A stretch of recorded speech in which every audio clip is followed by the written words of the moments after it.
Welcome, ladies and gentlemen, to the VIS Professional Summer League, as we now are here at the pinnacle of the entire season for summer, at least for VIS Professional, and that is the grand finals taking place here tonight. It's going to be an exciting, thrilling best of five that could go all the way. We'll just, of course, have to find out. I'm your host, Dragonborn, and joining me tonight, it's Tasty Bacon and Denominate. We've got the, full set of games ready to get started for you guys. And of course, this is the matchup we've been waiting for, Tasty. This is this is the one I think that is honestly hard to say who's going to win this. Immortals versus Rogue.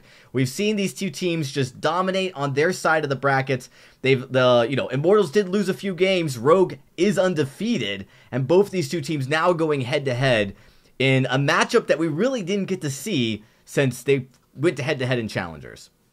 Yeah, these two teams have not gone one-on-one against each other since the Summer Split 1 Challenger Finals. They did not meet in the Vainglory 8. They obviously have not met in VIS Pro just yet until today. So there's been a lot of time since that matchup. It was a 3-0 in favor of Immortals at the time to give Immortals that #1 seed coming out of Challengers, but there has been a lot of time since then, and who knows if they're going to be able to repeat that performance or not.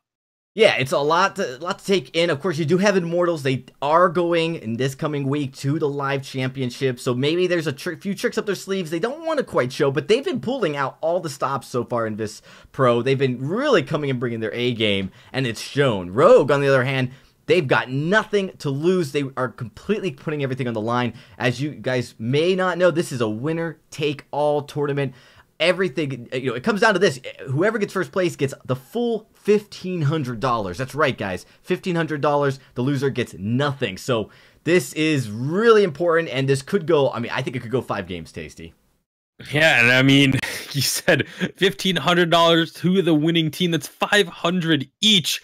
$500, that can get you quite a bit if you're at the live championship like Immortals, or for Rogue. I know a couple of them players from Rogue were trying to get to the Unified Live Championship, and having that extra $500 for spending money while you're out in LA yeah, can be pretty nice. Well, some of the guys from Rogue are going to the Live Championship, at least according to the Twitter. We'll see how that has. But you're right, that's a good chunk of change that you could definitely get. And also it's the title. Immortals does have one VIS Pro title under their belt. They could be coming in here. Now, it was just D'Enzio that's the remaining from that roster. But, T-Tigers and Max Green coming onto this team, really bolstering them and, of course, getting them to the live championship as well. This is so critical, and I'm so excited to get into this matchup, Tasty. This is, this is kind of what I've been waiting for. And when you think about the best teams that got into VIS Pro this summer season, these are the two teams that really we've been keeping their eye on, and Rogue did, I think, perform a little bit better than we even expected. They've had, of course, that flawless run. And coming into here today, and the semifinals were best of 5 too, Tasty, which means this has been a very grueling process. Yeah, it's been a pretty hefty, I guess, sequence of games that a lot of these teams have had to go through. I mean, even though you look at Rogue and the run that they've had through the VIS Pro, they've looked dominant, but it has not been easy. They've had to take down Serene Esports, who's, maybe that's kind of one of the easier matchups, a team that we don't really know as well. But then Infinity Rebirth, a team that's always putting up a fight in Challengers. Necrolite, who looked really strong, and now having to go toe-to-toe with Immortals. Yeah, so maybe the scheduling was a factor, but they, again, undefeated. And, of course, last night, Rogue put on a show, and actually this ties in who our HyperX player to watch is, at least for these first couple matches. It is Pon the Original. This guy has been phenomenal, and he was able to pull off one of the most incredible feats, having a perfect game with 100% kill participation with Weapon Rhyme, Tasty. That was really something. Yeah, it was absolutely impressive. A pick that none of us saw coming at all.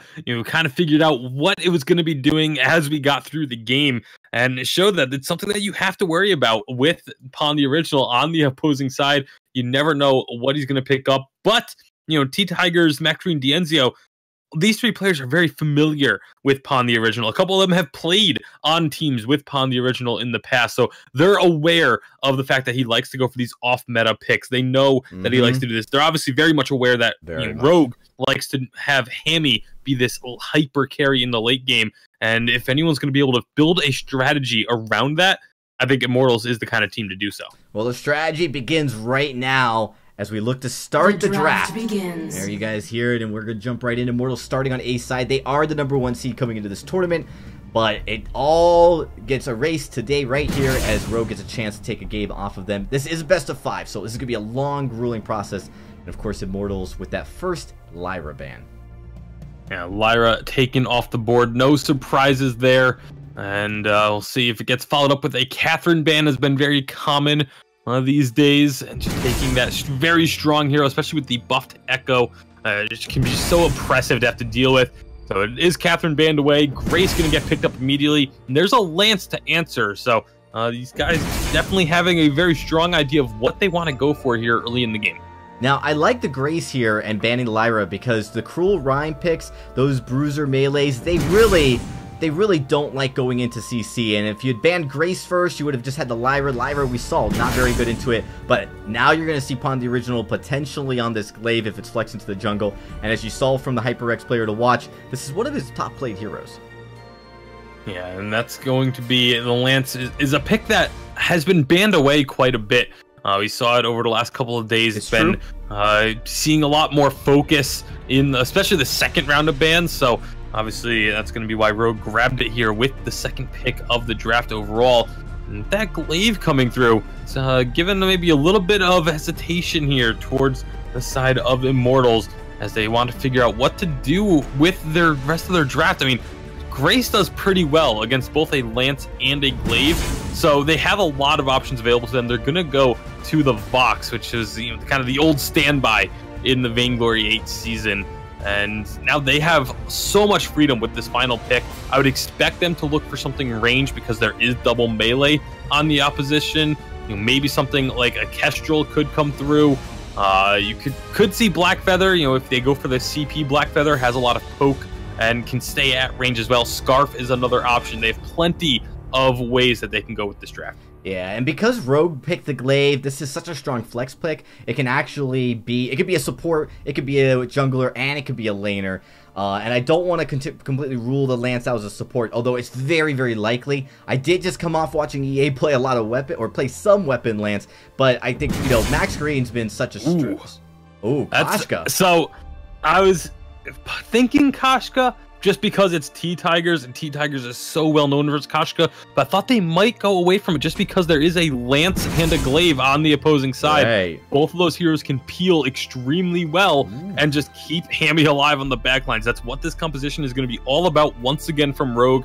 It's just making sure Hammy stays alive and gets to the late game. Now, this could be likely Hammy getting on the Glaive unless we see Scarf move up to the lane. And we haven't seen a lot of lane Scarf. Scarf's been living in the jungle than 2.7 so far, but that could change. But I like the Scarf pick. This is a really punishing composition, and that's really what it looks like they're able to do when the Kashka jumps in. You gotta be careful though. The Grace, if the Grace comes in, can definitely Holy Nova this comp. Scarf is squishy, so you really have to protect that back line.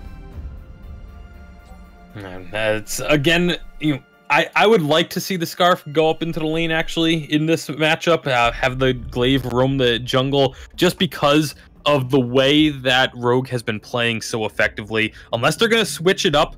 I agree with you. And the Vox would play pretty well into the Glaive. I mean, depending on, we actually see even Weapon Vox's build, may look to try to get that Resonance. The Resonance does a lot of damage actually. And the Scarf, it's kind of risky. You don't want to have to deal with the Kashka as a squishy Scarf early, but we've really seen Scarf at 2.7, especially these good Scarf players, do a great job at dealing with it by out-sustaining that early burst. Yeah, the sustain, that extra damage you can have on that, dealing more damage makes you sustain a little bit harder. It can actually be very, very strong, but as we get on into this one, like I said, it's going to be interesting to see if Rogue keeps that playstyle that we've seen them use the past couple of, especially in their last series, very heavily, or, excuse me, if they try and shake things up a little bit and, have Upon the Original be a little bit more of a carry, but it is going to be Hammy taking the Scarf. That's what I wanted to see. That's what I was expecting to see, just because of that, hyper late game Hammy carry playstyle that they've been running. All right, well, we're jumping into the game, everybody. So without further ado, let's get right into it as I kick it over to my casters. Of course, Tasty Bacon and Denomine. All right, Dragonborn, here we go. Denomine, it is game number 1 of the finals. $1,500 on the line. Winner takes all. Immortals and Rogue. Like we mentioned at the start of the show, these two teams have not gone head-to-head since the Summer Split 1 Challenger Finals. Yeah, they haven't, and it'll definitely be exciting to see them go into this game today. I do want to let everybody know I am in a little bit of a different setup today, so if there's some audio difficulty at the beginning, we're working on it. But so far, it's just starting off with some pretty slow engages here. Out of both Pawn the Original and T-Tigers, just kind of farming out their own jungle. Captains are in the lane, Bacon. So both teams kind of playing it safe.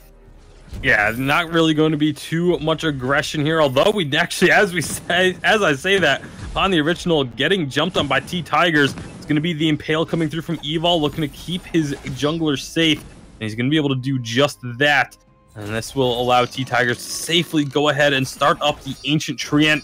He'll be able to take that all by himself and not have any worries. So small little lead for T-Tigers. He's actually going to try and go aggressive. Wanted to try and steal away some camps in the opposing jungle, but unfortunately for him, there is nothing there to take just yet. It does respawn, however, and he should be able to take away a Treant and get out of here safely, especially with Max Green rotating down just to make sure. Yeah, Max Green rotating down, making sure that T-Tiger's safe is absolutely huge here. Kashka really is able to abuse her movement speed here in the early game and get in and out of the jungle without really being at too much risk. So definitely an advantage T-Tigers has. We've seen him use that advantage the other day to really take a lot of jungle with really no contest from the enemy team. And so, nice little early start. You expect that from a Kashka, though, especially someone like T-Tigers on the Kashka. It's not too much of a surprise that he's able to find a small lead in the jungle. The important matchup, though, is going to be keeping an eye on this lane. Dienzio and Hammy. It's very much about the lane, but it's about how the junglers are going to impact the lane. Who's going to make that first move, who's going to try and shut down their opponent, and you get that little bit of a CS lead. T-Tigers and Max Green jumping in on the Pawn, but a nice double impale from Evol is going to keep him safe. At least for now, with Scarf coming back, this could turn into a 3-on-2 very quickly, and Immortals just do not look ready for that kind of engagement. First blood gonna go the way of Pawn the Original on this glaive, and yeah, just not having a rotation come down from Dienzio gives up that first blood. Yeah, and we really got to make note of Pawn the Original's build so far. He is going incredibly tanky for the early game, trying to really survive some of that burst that Kashka's able to put out. And it's really worked out well so far. Him and Evol were able to hold off long enough to let Scarf come down. They were able to clean up a first blood. It went on the glaive. So the bonus 200 gold will go over into Rogue's pocket. So definitely a good start for them. I am interested to see how offensive Pawn goes in this game, though, as we saw him yesterday go with a very defensive build both on Rhyme and with Krull, just to kind of let Hammy be that heavy engagement, really hyper carry style of play on that, obviously on the Scarf, and then also on that Crystal Ringo we actually saw him play as well. And so with that little bit of a lead, we'll see if that's going to be enough for them to try and build upon. As of right now, the gold is still very much even. As the jungle intensifies, that's going to really dampen T-Tiger's ability to try and find aggressive plays in the jungle. Knowing that Ancient Treant is there, it makes it so much more difficult to try and invade your opponent and try and put them behind. So now it becomes even more so about the laners and about trying to get your laner ahead in this matchup. Yeah, definitely, but I think we also have to make note that both of these captains have gold in their pocket ready to go for a Fountain of Renewal. It's going to be about who can rotate down first, but man, Pawn the Original comes in very aggressive. Yeah, he's looking to find another kill. Max Green is going to be going down, and now with T-Tigers coming up, he's able to trade it 1-for-1. Don't think they're going to be able to find anything else here as Evol uses that Githian wall to put T-Tigers into the wall, And Dienzio, Hammy, looking at this matchup again, it's Hammy with the 46 CS to Dienzio's 54. So Dienzio's got himself a little bit of a lead. That's going to disappear a little bit here, but now they're going right underneath this turret. That's a big Yummy Cat and Frenzy trying to find this kill. They will take down Hammy, and this could go a long way towards building a lead for Dienzio. It definitely could. It does even up the game to a 2-2, but now with all three members of Immortals in the lane here, and Glaive and Lance really aren't the best at holding a wave, will likely result in Hammy losing even more of his CS. And, you know, it's not always about the CS with Hammy. We do see him quite often get out-farmed, but what he does make up for is his incredible use of his positioning in the team fights is really what allows him to excel and outscale his opponent, despite maybe being down a little bit of CS. So with this kills 2 apiece, things starting to really turn up in this game. Pon the Original just finished off his tension bow. He's got a tension bow and then double shield because he was so worried about T-Tigers with those early invades, wanting to make sure he was able to keep up with T-Tigers in the jungle. He was able to do a pretty good job of that, but you can see T-Tigers has himself a pretty nice CS lead. Is still looking for his first tier 3 item, but it's because he bought so many tier 2 components. You can see he's got 4 tier 2 components in his inventory right now, and that's actually almost as good as having that first tier 3. Obviously the Aftershock is going to be a massive power spike, but it's not really too much of a detriment for him at this stage of the game. It's definitely not, and this is usually what we do see out of T-Tigers, is he does build towards that Shattered Glass just to abuse Koshka's ratios in that early game, and then obviously builds into the Aftershock for the cooldown, as well as the proc is actually very useful against Glaive and Lance due to their health pool. And now Immortal's getting a lot of damage down on this turret. All right, now they're going to be getting, like you said, a lot of damage on the turret, but taking a lot of damage in return, forcing them to have to retreat. Rogue is going to be looking to try and find this engagement, but Pon doesn't have the afterburn available to try and pick off a kill, so it's just going to be pushing out the wave a bit. T-Tigers finds Pon. The afterburn has to be used defensively. That's not the way you want to be using that ability, and Dienzio throws out the wait for it. A little interesting, a little ambitious, I think, to try and go for that ultimate there. T-Tigers does have the Aftershock now, and that's going to be a big power spike. Yeah, and T-Tigers is also 2 levels ahead of Pon the Original right now, almost available to put a second point in that Yummy Catnip Frenzy, which will reduce the cooldown substantially as he goes in and it gets blocked. And being able to block that away, but they're still going to be putting pressure on as they try and find a little bit more, but instead it will be Max Green falling. So Rogue does at least answer a kill, but they lose out on the turret. T-Tigers, nice dodge of that Impale. That very likely would have been a kill if it had connected.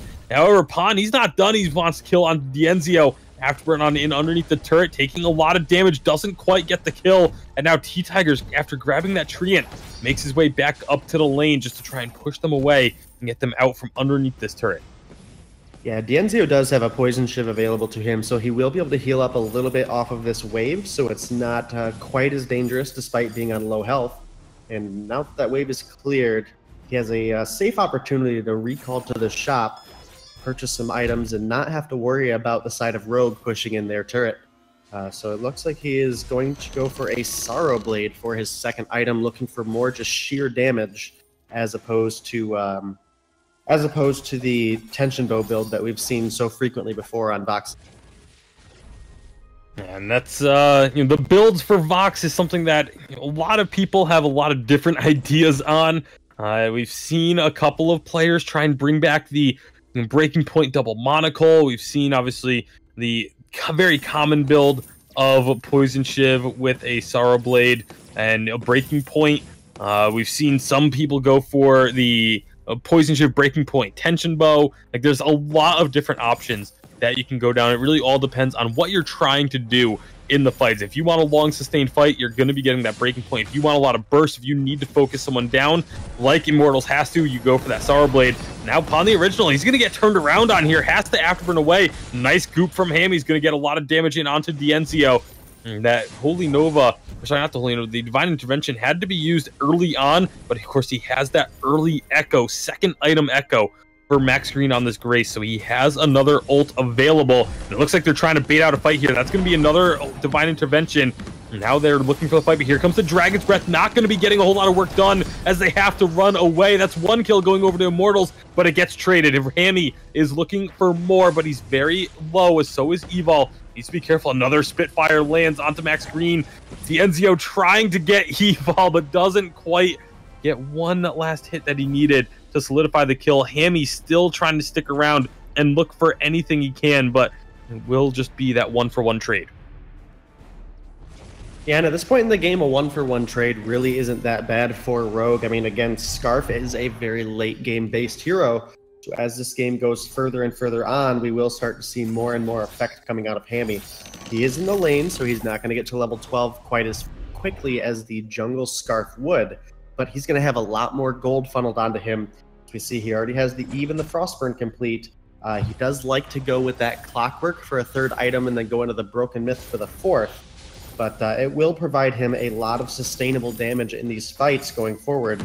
And T-Tigers knows it and already has an Aegis complete. All right, so with that Aegis complete, that's going to be a nice little bit of extra defense, a little survivability against this Scarf. And that's important. Again, this is the playstyle Rogue has gone for, is this heavy, hyper late game carry for Hammy. See Pon being a little bit more damage dealing than what we had seen out of him yesterday. Completing 2 offensive items yesterday. He had that Krull and Rhyme games. It was mostly just a single breaking point. That was all he had for offense. So the Glaive obviously going to be offering a little bit more damage utility than those other picks that he likes to go for. But will it be enough paired with the Scarf to take down the Koshka and the Vox? As we get later into this game, the Vox is the one that's going to become the really big issue. Yeah, Vox is definitely a huge danger for the side of Rogue going forward, and I think realistically why Pon has decided to go into a little bit more damage and sustain this time is obviously the Krull and the Rhyme provided both a lot of slow and other team-wide movement impairing and obviously utility from the Krull reducing the incoming damage from a hero. Glaive doesn't have that, so he does have to do a little bit more damage, but Evil comes in with a double. Evil able to find a nice impale there, but the big wait for it lands that silence. Can they find enough damage for a kill? It's going to be splitting the team up. Immortals, not the way they want to be going here. It's going to be Max Green getting isolated now as he gets his teammates out alive, but he has to give up his own life in order to do so. And that's going to be a slight advantage going over to Rogue as they can turn their attentions onto this gold miner. Yeah, and T-Tigers T-Tigers, yeah, T-Tigers tries to go in, gets himself caught out. He's on the goop, burns down. He does help D'Enzio get 1 kill out of there. D'Enzio, he's looking for more, but he just cannot survive that Dragon's Breath. It is an ace for Rogue, and that will be the gold miner going the way of Rogue as well. They're starting to find themselves a couple advantages, even though they're still down in gold. Getting that gold mine payout will bring things very close to even, and if they can take down this turret, which they are definitely going to be able to do, they will actually still not quite have the gold lead. And it's rather impressive. It's something we saw yesterday, though, where they had the kill lead, the turret lead, but they just couldn't get the gold lead for some reason. And a similar situation here. Yeah, definitely a similar situation. And now as a we have a very conservative what's the word I'm looking for? Rotation from Rogue here, trying to get some of that ambient onto Hammy and Pon, the original. They are going to take a little bit closer now on the gold, but Immortals is coming in. Now Evil is taking a little chunk of damage here.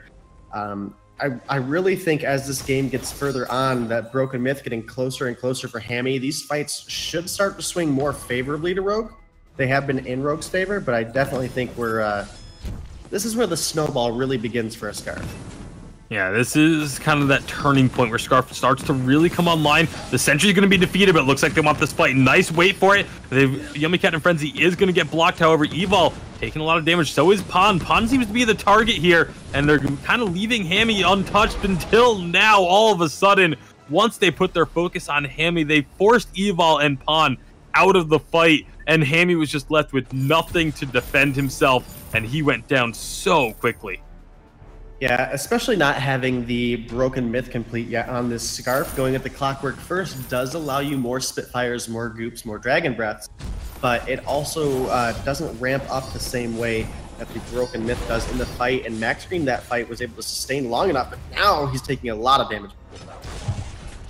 Yeah, lots of damage, and he's gonna get caught out. Gonna be dropping here eventually. There's no way he gets away from here, but it's still, you know, advantage the side of Immortals as they take down that tier 2 turret.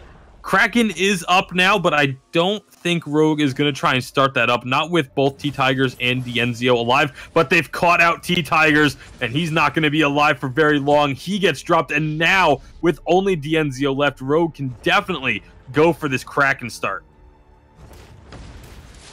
Yeah, they definitely can, and Scarf, obviously very good at taking objectives, will be able to take it pretty quickly. The broken myth is now complete, and Dienzio is nowhere around to even attempt to steal this Kraken with a good wait for it. So this will very likely just be a free, uncontested Kraken going over to Rogue. But I do think we have to take into consideration also just how strong Scarf is when pushing with the Kraken. He's able to get the Spitfire through, the Kraken does not body block it. You get a goop down on turret, that turret is going to be burned down very, very quickly, and it's going to limit the amount of damage the enemy team is allowed to get on that Kraken. This could be a very, very powerful push coming out of Rogue here. It absolutely could be. This is a chance for them to get a lot of work done. They can take down 2, maybe even 3 turrets if they play their cards right, but they have to be careful. You know, you have to just rely on Hammy poking with these Spitfires, getting a little bit of extra damage in here or there. If you can land it Impale, great. Or just have someone jump onto you like T-Tigers just did. It's a lot of damage T-Tigers just took without getting much traded back. Yummy Cat and Frenzy does get used, but it's going to be Dienzio, the target. They're trying to take him down. He's going to get that Divine Intervention. Now they can turn on the T-Tigers. He falls, and they can turn back to Dienzio. With Dienzio out of the picture, Max Green has nowhere to go. It's a triple kill for Hammy, an ace for Rogue, and with Kraken still have health, 20-second death timers to nominate, Rogue can look to end this game. They definitely can. They have the damage with this Glaven Scarf. Obviously, 4-item Scarf is nothing you can take lightly. 1 turret stands between Rogue and a victory, and I just don't think that Koshka and Dienzio can stop this push. It's not really going to be something that he's going to be able to do at all. Kraken's still standing when all is said and done, and Rogue just like that. You know, again, this is a team that they don't have these huge gold leads. You look at the gold, they're up by 100 gold at the end of the game, but they have this massive kill lead. They focus on just the objectives and and the team fights and just playing and looking for fights when they need to. They don't go like diving and chasing fights. They don't sit back and wait for them to come to them. They take the fights exactly when they need to at the opportune moments, and they are just so decisive once they do start to feel like they have an advantage. Exactly, and once that broken myth came online, it was push, push, push from Rogue, but to maybe touch up on a little bit of that game and get us ready for game number 2 in this best of 5 between Immortals and Rogue, we'll be heading over to the desk with Dragonborn. Thank you guys. Denominate Tasty. What a game. Do want to highlight just a little bit. This is that Echo Lance that we saw yesterday that Evil ended up having to get banned off of. This is something the enemy teams just did not want to have to go into. And we've seen Rogue. They are one of the few teams that have found ways to deal with the Grace, with the Lyra, even without taking a healer on their side. They have really, I think, really found a new place in the meta in 2.7. If your team's watching, if you're going into live finals, you guys should be watching what Rogue's doing right now, because they are definitely bringing something. They have no fear. They don't need to worry about showing any secrets. They are putting everything on the line, and they are showing that they figured out how to win these matches in this update. Yeah, they definitely have. Rogue has been looking incredibly tight-knit as this squad. Obviously, in the second split of the VG8, you know, Rogue obviously was able to make it up through the challenge battles, get into the Vainglory 8, but then were unable to play with their starter upon the original. And I really think that was a heavy influence on how they ended up performing. Obviously not quite making it into the VG8. They were very, very close. They did put up very good performance, taking games off of obviously TSM as well. I think having Pond back on this team is definitely a game changer, and Immortals has to take them seriously if they want to win this series. I mean, it was, just so you guys know, it was a very close matchup. I mean, you guys saw it, right? I mean, that was, it was even in turrets. It was pretty even in kills. It was fairly even in gold. Everything was neck and neck for the first 15 minutes of that game. And then just at the right time, at the right moment, Rogue is able to capitalize on, actually, I really think Immortals misplays. You had Max Green go down, but then you had T-Tigers. He decided to be a little greedy and take away a Treant, which if he just evacuated, maybe moved to his side of the jungle, maybe didn't play it as aggressive, he would have lived, and this might have been a completely different fight altogether, different game altogether. Instead, this is something that teams like Rogue, they've paid attention. They see how T-Tigers likes to play. He likes to play on the edge. He likes to always be counter farming, and they definitely punished him for that aggressive play style. And I really expect, I mean, Immortals has a lot more that they can offer in the jungle, and I think Koshka was a little bit more of a safe pick for them, something they thought that they could win with, but I think you expect to see them, as we get into game number 2, maybe change it up for something a little bit harder to counter. Yeah, I definitely would like to see them go with something a little more aggressive. Obviously, Rogue going with this play style of just protect Hammy, allow him to be incredibly aggressive, allow him to be a super hyper carry. If we go with something and really push the advantage early, shut him down in the lane, you don't necessarily have to win the jungle. You have to keep Hammy from getting to that point where he is able to control the game at his pace with whatever level of aggression he wants to put in. Yeah. With the Grace and the Catherine taken off the table, I am not surprised by this so far. And there we go. Rogue at their signature first pick. Whoa. And, it's really funny because, we've just seen so few people take the draft to the same approach as Rogue, and I just don't know if anyone's figured it out yet.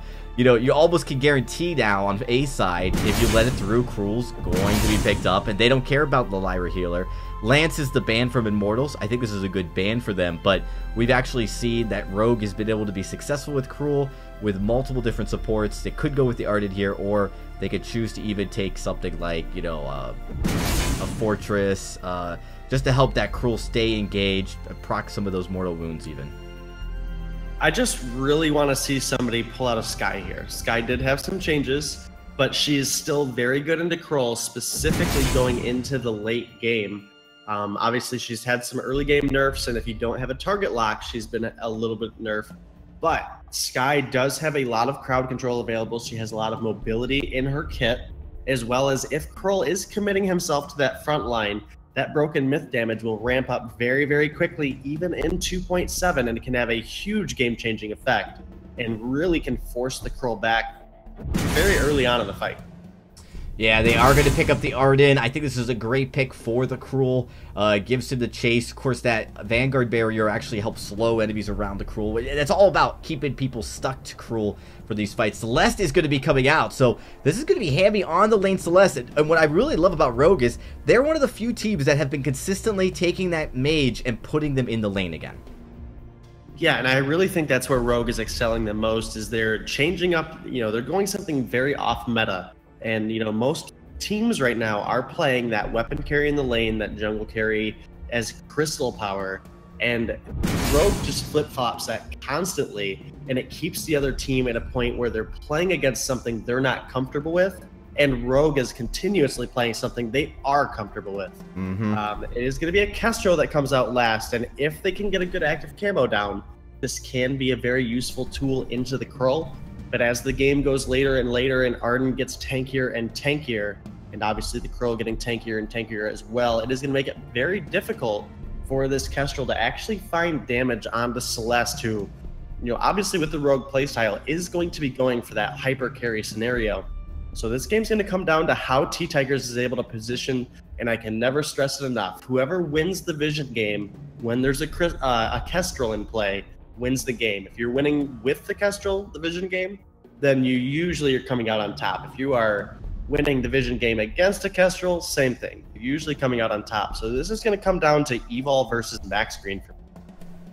No, you're absolutely right, and these are great supports, both of them. We've seen, of course, Evol just playing spectacular here in 2.7 in this meta and on VIS Pro.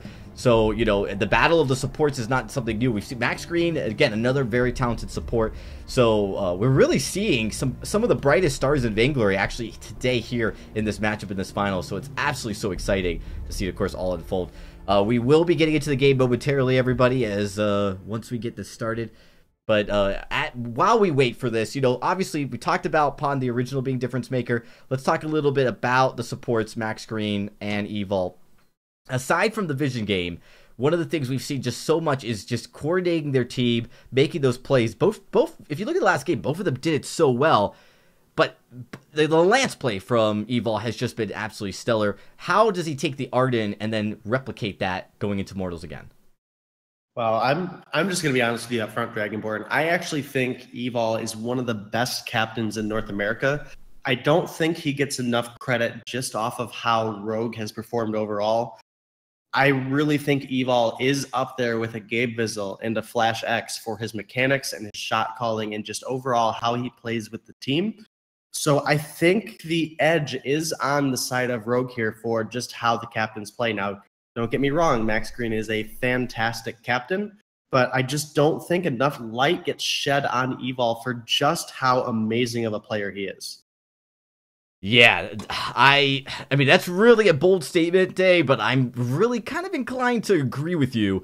I think that Evol has evolved into one of the best supports in North America, and I just hope to see him again on stage, or I think for the first time on stage, very, very soon.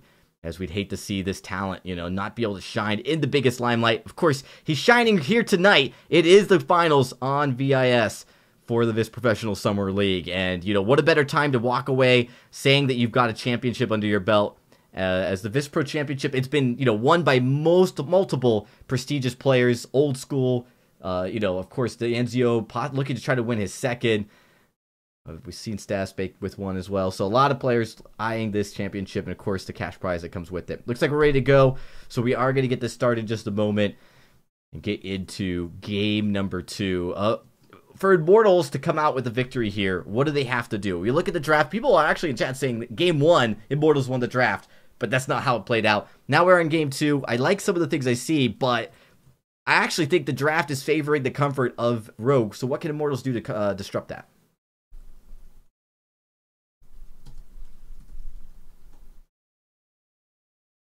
And looks like I might have lost both our casters here for a second there. No, I was moving some pillows, but I do think that this is going to come down to T-Tigers getting to that back line and taking Hammy out early.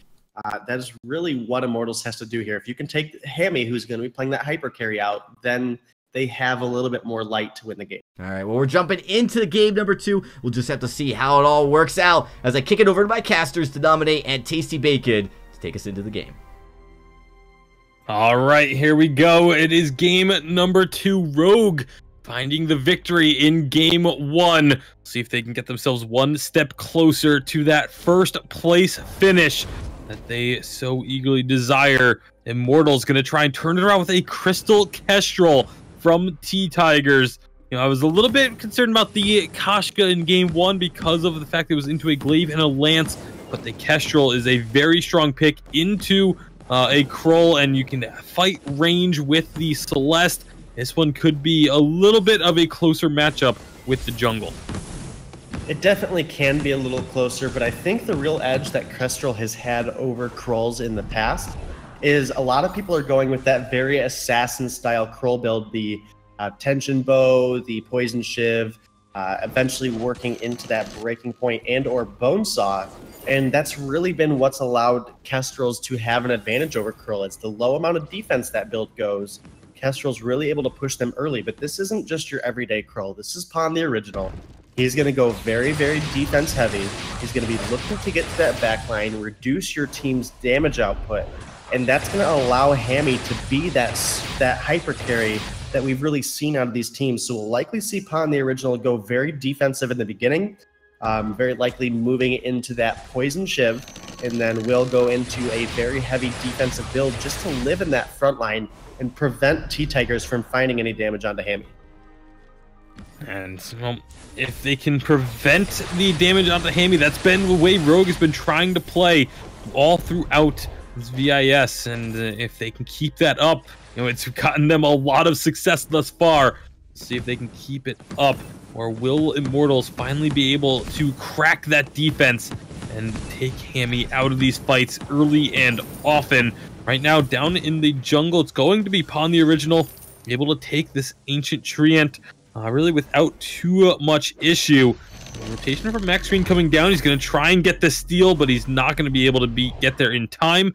And so that does go the way of Pawn.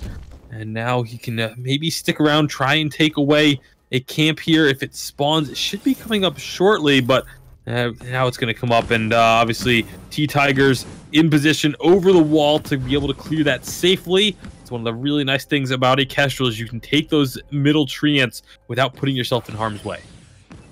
Yeah, and one nice thing that they have going for them here is the Kestrel is getting ahead in farm, but not because T-Tigers is stealing any, just because of the amount of clear speed that Kestrel has, specifically on the back camps with that Elder Treant. If you group them up as a group of 3, your Glimmer shots will damage all 3 of them. That's not something that Kroll has available to him, so T-Tigers is actually getting ahead based on rotations, but man, Max Green taken down to a sliver. Max Green very, very low, but managing to get out for now. They know that you have to get a little bit further away when you're up against Pawn's Kroll because he likes to dive underneath those turrets. It is going to be Max Green able to recall back to base. T-Tigers, he's going to have to try and fight for this Treant. With both Pawn and Evil there. Here comes the rest of the team. It's going to be a root connecting, but not going to last long as the Treant goes down. Meanwhile, Hammy is going to actually secure that middle Treant. So even though it was Immortals taking the backs, it's still Rogue able to find something for their efforts. Yeah, and Rogue finding anything right now with this Kroll, helping him get online is really going to be what's important going forward. Again, Kroll and Arden have to be able to get to that back line, have to be able to get onto either T-Tigers or DNZO to prevent the amount of damage that they're able to put in. And that's what's so devastating about this composition is most heroes can't out-damage a Celeste in a team fight scenario if she's placing Heliogenesis correctly. But if your Kroll is able to reduce the incoming damage out of one of the enemy carries, that's really what allows Hammy to out-damage an entire enemy team, is that reduced damage and then the AoE potential that Hammy has. But man, T-Tigers with the Glimmer shots right now. Yeah, one shot, one kill is going to tag Evol up underneath this turret. It's dropping them low, but now they've found themselves a Kroll. Pawn the Original just going to be putting a couple of weakness stacks onto DNZO and walking away. They know that he's got a little bit too much movement speed for them to be able to catch because he did start prioritizing those boots very early on. Tries to steal away the Treant, is not successful there, especially with the Sentry coming into play. He's just going to be backing away from the jungle. Over in the lane, Max Green, again, they want to try and focus this Lyra down, it seems. They just haven't really been able to make the damage stick. Those sigils coming out immediately to just heal everyone right back up on the side of Immortals. And, you know, looking at the score, or at the gold, I should say, it's actually starting to grow pretty heavily in favor of Immortals, just off of CS. Yeah, and I think a lot of that is due to, again, nobody's really getting aggressive rotations down, but T-Tigers just clears jungle so much quicker than Pawn the Original. That jungle is up again for him to take much sooner, and it's allowing him to really clear out that jungle, get those rotations through, get ahead in CS, without putting himself in a dangerous position trying to invade on this Kroll, because obviously if Kroll gets a hit down on the T-Tiger, it is going to prevent him from going into that active camo. It is very likely going to result in just a kill going freely over to Pawn the Original.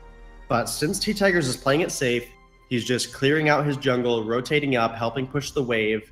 He's really able to take a lead without invading just because of how slowly a Kroll clears the jungle.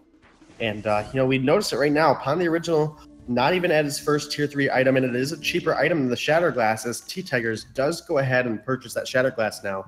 If he can find somebody in active camo, it is going to result in a huge burst of damage. Yeah, that's the difficulty, though, is being able to set up yourself in a position to get an active camo down and to be able to catch someone in it. Obviously, Rogue is going to be aware of that plan and is just going to be constantly throwing out flares, keeping an eye on T-Tigers whenever they can spot him. It's going to be very, very difficult. It's one of the difficulties we've seen a lot of Crystal Kestrels have, is being able to actually get an active camo trap to have the level of effect that they almost need it to have once you get into the mid to late game. For now, they can just continue to use this Kestrel to push up the lane, get lots of damage down, big core collapse, gonna land a nice stun. Solar comes through. There goes the wait for it though, and Hammy is so low he really can't stick around very much. From Hell's Heart's gonna get blocked beautifully by Max Green. Yeah, and then one shot, one kill gets blocked out by Evol, which very likely could have saved Hammy's life, but this is likely going to result in a first turret now for the side of Immortals. And I do think they have a much earlier game composition. Obviously, Celeste, not level 8, does not have that overdriven heliogenesis, does not have that additional 2 range, and that's really where Rogue is going to start to get an advantage here, because Kestrel right now has just really had 3 damage to poke, but hasn't been a single kill. But they force people low enough to not be able to fight, and that is going to be now a gold mine going over to the side of Immortals, sending their lead almost 3,500 here now. And it's definitely a nice advantage Immortals have picked themselves up thus far. No kills 8 minutes in, but it hasn't mattered to Immortals. They are more than happy to just continue putting pressure on the lane, force Hammy out of the lane and get damage onto these turrets. See if they can continue to work this playstyle. You can see in terms of the CS, it's led to almost a 10 CS lead for Dienzio. You look in the jungle, you got 50 to 32 in favor of T-Tigers, and that's what's really big. Is, Krull is not the greatest at securing his CS in the jungle. Usually we'll see games where Krull gets like 40, 50, and that just kind of plateaus and doesn't really gain a whole lot more in terms of the minions and monsters in the jungle. And so that's a real concern here for Pon the Original, is that he's already gotten very close to that mark and is still a long way off of completing any of his tier 3 items. Yeah, he doesn't even have a breaking point yet, which is that one build that we've really seen out of Pon the Original on both the Krull and when he ran the weapon rhyme. It was almost solely on building that breaking point. We are now almost 10 minutes into the game and breaking point has not been purchased at all. So obviously Immortals doing a great job right now, using the Lyra to their advantage, really getting that sustain down, helping keep Dienzio pushing the lane. Vox has a much easier time than Celeste farming in the early game since of his attack damage. Celeste, obviously with only 10 weapon power at all levels, does rely a lot on crystal power for her clear speed, and you just don't have that in that level 1 to level 5 range. So now that Rogue is level 8, we have those longer heliogenesis, they might be able to find a little bit cleaner of a fight here, but they have to be incredibly careful because of how aggressive Immortals has been. Yeah, it's definitely a situation where Rogue needs to be careful. They need to just try and get themselves to a point where they can find fights themselves. As it hasn't been the case yet. They just haven't been able to find the opportunities to try and get engaged, try and get Pon the Original onto a team. Instead, they're just having to constantly back up. Nice Gauntlet's going to come down for a double stun. Can they make something happen here? Big Solar Storm goes through the whole team. They get one kill. Can they take down the Enzio, Helio, and the Arden will team up for it. Now Max Green cannot get away, and just like that, just as we talk about, can Rogue find themselves a fight? They do just that, and this could be the opening that they were needing.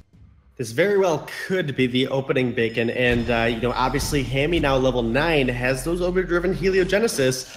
That's really what swung that last fight. A good Solar Storm coming through the entire enemy team, but then that additional range of heliogenesis was allowing him to get damage down on the T-Tigers, was able to clean up the kill, and from there it was only a matter of time before Dienzio with the Krull and Arden latched onto him. Wasn't doing any damage. Heliogenesis were raining, and a good core collapse coming out of Hammy allows them to clean up the rest of the fight. That results in a turret now for Rogue, and just like that, that 5,000 gold lead is now sitting at just about 2.5. All right, so Rogue able to find their first footing in this game. See if they can snowball. This is something they've been able to do so consistently these last couple of days. Is just find that one opening, that one little crack in the door, and just break it down right afterwards. So see if that ends up being the case once again. This turret is very low, likely to go down with this push thanks to these glimmer shots. It is going to go down, but From Hell's Heart connects. Can they follow up though? And I don't think the rest of the team can get here in time. Gauntlet's going to come down. Beautiful block from Max Green, and they've already taken down Pon the Original. Pon, I think, just pulling the trigger a little bit too early. The rest of the team was not able to follow up. Now Hammy, nice double stun on the core collapse. Are they going to be able to turn this? The Solar Storm is not available. It's just relying on the Helios. T-Tigers trying to position around the backside of the spike. Not going to be finding anything. It looks like it will just be the one kill. It does look like it will just be one kill, and it will be one clean kill. Immortals doesn't even give up a return kill. So that is looking really good for them as they... I'm actually surprised they didn't turn their attention onto the gold mine just with how much of an advantage they had having on the original taken out of that fight. Finally, we have a breaking point on the board for Pon. And we do have a clockwork on the board for Hammy. This is something he really likes on those mages. But Broken Myth not quite there yet, so the defense coming out of Dienzio is going to reduce a significant portion of the damage that Hammy is allowed to do. And obviously, Vox already being able to dance around those Heliogenesis. If they can make a clean engagement, if they can get in before Celeste is allowed to put some Heliogenesis down and really use that zoning to her potential, Dienzio can really take over a fight very quickly. Alright, so with Evol now pushing his way up, the rest of the team's coming in. They want this fight. Another nice gauntlet. It's going to get blocked, but they're going to find the kill onto T-Tigers very quickly. Dienzio gets stunned up, and he's getting chased down now. He's going to be going down. You gotta figure there's no way he gets away from that Spectral Smite. And Rogue able to find another team fight win. Max Green, the only member left up, but he's not going to be able to do enough to stop them from rotating down and taking this gold mine. Yeah, that's now going to be Rogue actually, obviously getting that gold mine payout. The turrets are still in the advantage of Immortals right now, but as the one-shot, one-kill gets blocked, that is a gold mine secured for Rogue. Still about a 1.5k gold lead for the side of Immortals, so the net gain has not changed that drastically since that ace from Rogue. But we also have to look at the items here on the captains. Evol has the contraption complete, as well as carrying several flares with him at a certain time. If they're able to find T-Tigers, they're winning the fights very convincingly, and thanks to the vision of Evol, Hammy has been allowed to just drop Heliogenesis after Heliogenesis right onto Kestrel's face. Very limited defense coming out of T-Tigers results in huge bursts of damage. And Rogue takes a 5-1 victory so far. And, again, turrets are in advantage of Immortals right now. I'm just not sure how long that's going to be the case. Yeah, it's definitely a situation where Rogue really starting to have the upper hand in these last couple of fights for sure. And they've won the really only 2 full team fights that we've had.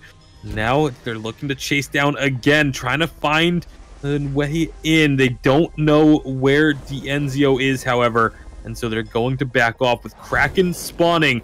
This is not the time for take risks if you're Rogue, and that's exactly what they're going to be doing, just playing risk averse, backing away from a potential situation. One shot, one kill does not hit its mark, and so they have now a potential, knowing that that ability's down.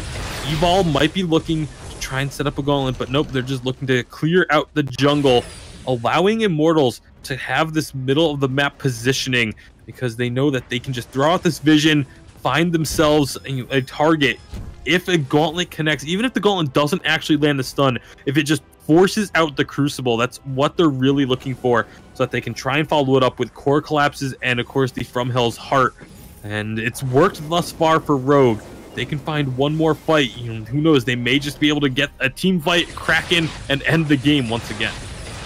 Yeah, Hammy now has the Broken Myth complete, obviously going with that clockwork early. And Evol comes over the wall with a gauntlet. Bake him! Beautiful gauntlet from Evol. The rest of the team, can they follow up in time, though? Again, Hammy getting there a bit late, isn't really able to take part in this fight, and Pon is going to be dropping. That is just, the gauntlet was beautiful, but just the decision on it, maybe not the best. And now Hammy, yeah, he's got nowhere to go. 3-on-1, he ends up dropping, and Immortals are going to get so much off of this. That was a beautiful gauntlet coming out of Evol, but we do have to remember this is a Celeste and a Krull. Krull has to get into the fight to reduce the incoming damage out of one of the enemy carries, and because Evol used the gauntlet over the wall, it took too much time for Pon to be able to make a engagement. Now, obviously, Hammy can attack him over the wall. It took Pon too much time. He took too much damage trying to get onto T-Tigers or Dienzio. They were able to turn the fight around as Dienzio scaled up those Bonesaw stacks. And now we do have a little bit of a turnaround now for the side of Immortals. Off the back of that ace, Kraken is taken in their favor. And just like that, a game that I was almost sure was going to just lean more and more into Rogue's favor, Immortals capitalizes on a single mistake and absolutely runs away with it. That was absolutely massive. And again, when your team composition, when your entire team's play style is focused around just having one player be your hyper late game carry, you need to make sure that they are in a position to be involved in the team fight when you try and start it up. There's another gauntlet coming out, and again, Han and Hammy were not quite going forward at the same time. They still have a chance in this fight, but they need to be very, very careful. Lots of damage coming through. T-Tigers has already gotten himself out of harm's way. I don't think this is the fight that Rogue are wanting. Meanwhile, Kraken working on these turrets. This is a good distraction. From Hell's Heart does not connect. Solar Storm will actually take down one, and that's the captain. That's a good target to take out. It means that Dienzio will have no more healing aside from this tree. And oh my goodness, T-Tigers gets caught. And you can see just this, again, 4 offensive item build on a Kestrel. Very, very squishy. They are able to stop the Kraken for now, but there is not much health left on that final turret.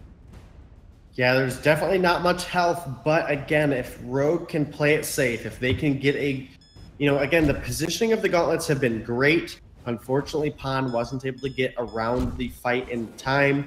If we can just get one more clean fight out of Rogue, we definitely can still see them in this game. We can definitely see this be Rogue controlling the situation. They just have to pick the right fight to do so. By all means, I think they did win draft here, Bacon, but they have to play it correctly. Immortals is just too good to make mistakes into. And if you are going to make a mistake, I can guarantee you every single time Dienzio is going to jump on you and really punish you for, not respecting the amount of damage and control he could have in a fight. All right, so with this coming out now, 19 and a half minutes in, one shot's going to tag Hammy.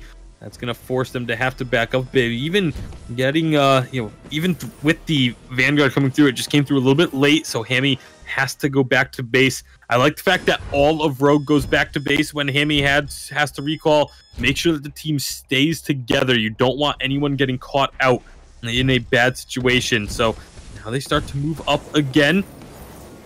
All about this vision control. You see so many flares, so many scout traps getting thrown. A little bit of damage getting thrown out onto max screen. If you can build up a couple broken myth stacks as the Celeste before a fight starts, you can find yourself in a really good position to try and win that fight. This one shot is not going to be connecting. And as everyone rotates back down to the Kraken area, Kraken once again on the fold. And both of these teams are looking for an opportunity. Try and find that one team fight that they'll need. We're late enough in this game that it may just take one team fight. Certainly for Immortals, if they win one team fight, this game is over. Maybe not quite for Rogue because they do have so many turrets to work through still, but getting a team fight win at this stage means Kraken and a very hefty push into the opposing base. Yeah, and more importantly to focus on here, Dienzio was just forced to recall all the way to base to purchase this breaking point. Hammy was doing such a good job zoning out at the shop and keeping Immortals from farming, keeping that that jungle shop control in their favor. It burned out half of an infusion from Dienzio, and he was forced to go all the way back to base. That gave Rogue a lot of time, and now Hammy just keeping the zoning up, forcing Immortals back. It's just setting up a line of Helios that Immortals have to try and go through if they want to engage, but now they're going in. Pawn right on the front lines. The Gauntlet's going to come through. A nice Gauntlet, but the Crystal Sentry's involved. Pawn is already dropped. That is a big mistake from Rogue. And again, Hammy not being able to be involved when the team fight breaks out is going to be the demise of Rogue in this game. Evol trying to get out alive, but I just don't think it's going to matter with 30 plus seconds. Well, that's going to be T-Tigers just having a little bit of fun with this food there, dropping that active camo and securing the kill for the ace. No Kraken necessary. They can just march right into the Rogue base and tie this series up at 1 apiece. Yeah, definitely a good job from Immortals here getting the tie. Again, if you make a mistake against Immortals, These guys are too good. They will capitalize on that mistake, and they did exactly that. Pon went in a little bit too far, was finding really good control onto T-Tigers. I can't even lie. He was doing a great job preventing the damage coming out from T-Tigers, keeping him on the run. But if Hammy's not there to back you up with damage, you're not doing anything but buying Dienzio time to rack up these breaking point stacks, rack up the Bonesaw stacks. And just like that, Immortals takes game number 2, tied now with a 1-1 series.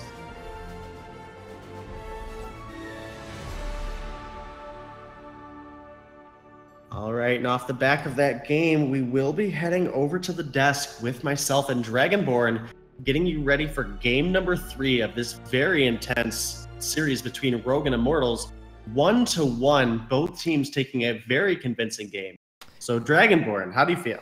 Oh man, feel great watching these two teams battle at seeing honestly, Immortals game 1 got into a draft they should have felt pretty comfortable about. They lost. Rogue gets into a draft on A side and they lose. We've been seeing A side typically win drafts and win games, but today it looks like that's just been flipped completely up. A lot of mistakes led into those losses too. I mean, we saw Immortals getting caught out, losing game thanks to a push by Rogue. We see Rogue unfortunately not playing with quite the same synergy. Hammy not quite with his team when Pon's going in. That separation between those players on the map much larger than what we've seen in the past game even, let alone yesterday. So this is something, I mean, hats off to Immortals. They were able to really push, or actually, I would say pull. They were able to pull Pon really far away from the rest of his team in those fights, just the way they position. And I think this is something that Rogue needs to clean up a little bit. But Immortals, now they're going back to A side, looking to try to say they feel confident. They took down Pon the Originals Cruel. He was 100% with that this season. Yeah, he was 100%, but taking that down is obviously going to be a sizable chunk out of the morale of Rogue. Immortals, again, doing a great job capitalizing on the misposition of Rogue. And they were able to clean up a game that really, for a long time, looked like it was in Rogue's favor. Hammy was doing such a great job. Pon was doing such a great job. But there is a limit to just how much that composition can do.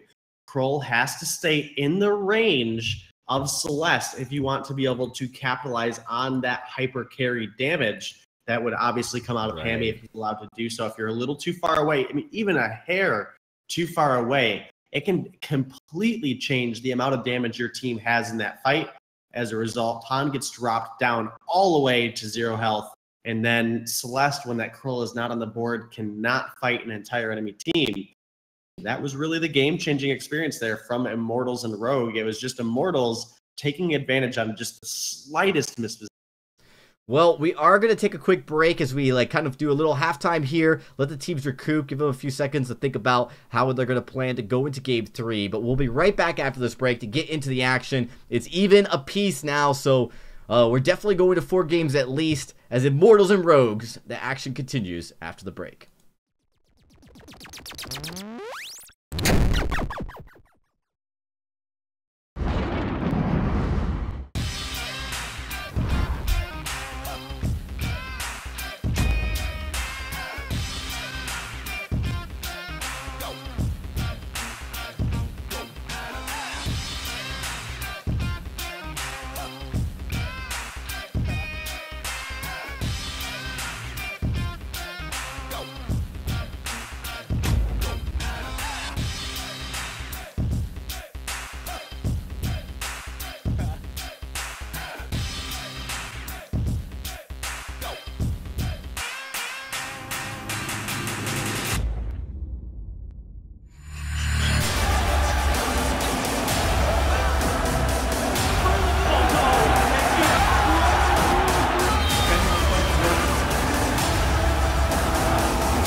Ben, Sam, and Ken are on separate journeys to defeat the menacing Vile Dragon.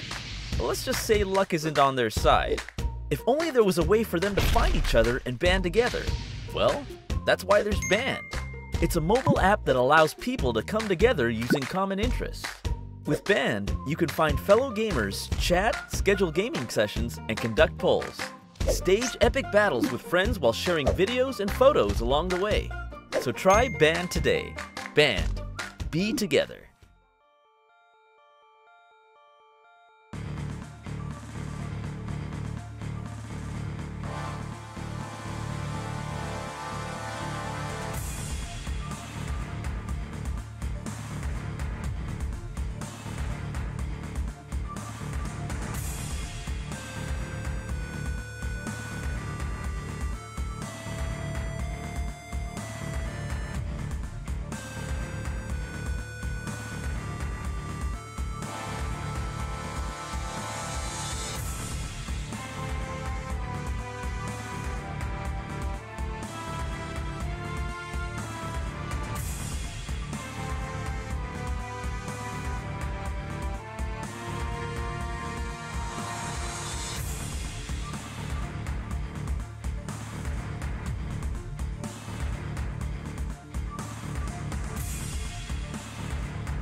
Hey everybody, welcome back. We're getting back into the action to see game number 3. This is Immortals versus Rogue. This is the grand finals, and we're tied 1 apiece. Couldn't ask for a better series thus far, and we are ready to get into the 3rd game of this series. And this is going to be very pivotal, as we all know. This is, you go up 2-0, you're 1 game away from winning it all. Puts a lot of pressure on the enemy team. So let's get right into it. Tasty, excuse me, we'll be ready to get into the draft.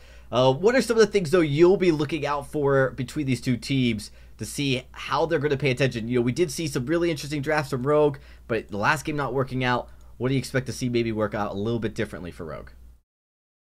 Well, I mean, obviously they still are very much on this hammy hyper carry role that they have been putting him into, trying to get these mages in the lane and allow Hammy to just take over the match once it gets past a certain point. And that didn't quite work out for them in game number 2. I'm not sure if that was just Immortals having the answer for it, or if it was just maybe a couple of slight execution mishaps from the side of Rogue. So I would expect to see them try and stick with this strategy that they've been using. All right, yeah, I agree. That would be huge. Glaive actually is the ban here. Immortals trying something a little differently. This is going to force Rogue to likely ban the Catherine, and then that leaves both healers available. Grace likely going to be the pickup here, as we did see that gave a little bit of a hard time earlier. But Lyra actually is the one coming out, and this is, they did just win a game with Lyra. That's probably a huge factor into that decision. Yeah, definitely should be at least a heavy consideration. Lyra getting picked up as the first pick. It looks like there is going to be some thought here on the first pick for the side of Rogue, as they're trying to decide. They're going into the bonus time here. It is going to be that Krull first pick. This is, again, something that Rogue is really the only team that does this. He picks this Krull right away if it's available. They know that if they don't grab it on the first rotation, it is almost certainly to be banned against them in the second wave of bans. So they have so much emphasis on this Krull. They are so comfortable with this pick that they are putting a heavy priority on it. Yeah, they really have, and we've seen them first pick it on A and B side even yesterday and prior matches, and they've been so successful. But they get the Lance this time, and the Lance was the support we saw with Evil that they did so well with the Krull. It keeps everybody right where they want it. The already not as good, because you're talking about a larger gauntlet for crowd control, whereas the Lance is a way more focused in these tight situations. Vox going to be the pickup here for Dienzio, as likely going to be playing that. And honestly, he's so comfortable with this hero, you have to expect it, but I don't know with the range that it has and the dancing around. I think this is one hero that Evil could potentially deal with in tight corners. So we'll just have to see how they counter it out with the jungle. Last time we saw them pull out a Koshka here, Tasty. And this time I think, yeah, it makes more sense to get something that punishes the Krull. Samuel's going to be the pick. Yeah, you need to have some way to deal with the Krull. Some way to try and kite him, slow him down, whatever it takes. Obviously, Immortals feeling like the Samuel, Vox, and Lyra will have the tools to do so. But we've seen this Lance Krull combo coming out of Rogue before. It is absolutely devastating, and now you don't really know where exactly Hammy's going to go with this final pick. We've seen him take things like the Kestrel. We've seen him, or not Kestrel, Celeste. We've seen him run Scarf. We've seen him run the CP Ringo. With this composition is actually one that I believe they ran the CP Ringo with. So there's plenty of options available, and it is going to be the Scarf. Yeah, they really like these crystal mages. It does a lot of damage, and of course it can be really punishing, and it can change your position of fight. We've seen oftentimes they could actually put goops in positions to force a hero closer or up in a way that's not what they were hoping to do. Of course, when you see the portals come in, we've seen Hamby drop a goop right on the portal, punishes the team coming through the portal right away if you can get those reflexes off in time. So I like the pick. We'll have to see how it works though as we get into this game, because, just coming off a game losing with Krull for the first time, I'm sure this isn't something that Rogue is definitely going to try to correct. Yeah, it's something that Rogue's going to have to correct if they want to continue to gain the edge in this matchup. You know, we saw them do in game number 1. They had glimpses of it in game 2, but just unfortunately we're not able to put it together consistently enough throughout. And so that means we go into game number 3. Which of these teams will get themselves just one game away from being crowned VIS Pro champions? Yeah, we'll just have to wait and see here. Just a few seconds. Wait for all the players to get back into the match, into the queue. And then once we do, we'll get back in. So, very similar draft from what we've seen. We're seeing Dienzio on the Vox again. We're seeing Hammy. And we're seeing Pan on the Heroes again. But difference makers are, you've got the Lance this time, and now you've got a Samuel. How is T-Tigers going to play this? Samuel is going to be a huge impact on this game. And I think one that, usually you'll see a Frostbird pretty early. That might be the route he'll go, Tasty, right? Just to be able to slow down that aggression. Yeah, the aggression, I think, is definitely something that they need to be wary of. Obviously, that they, especially someone like T-Tigers, while Samuel isn't the most aggressive hero, he's still a very aggressive player. So it should be, kind of expected in this game, and very likely going to be able to be dealt with what the side of Rogue has. So as we wait to get on into this one, again, it's this comfort composition, this comfort play style for the side of Rogue. Yeah, that's exactly right. And this is something, but Rogue's kind of pioneered this. And you talked about they put a lot of the damage into Hammy, into the Scarf or the Mage, whatever he's playing. But also the Cruel, he's got so much defense so early. He puts so much gold into that tank. And he's such a strong front line here. And I think the pairing with Lance makes them a much better duo and makes it much harder to go into. So have to wait and see. Of course, this is what we saw previously, this very similar composition as we saw in game 1, and they were quite successful with it. Let's see if Immortals maybe learn something as we get into this matchup.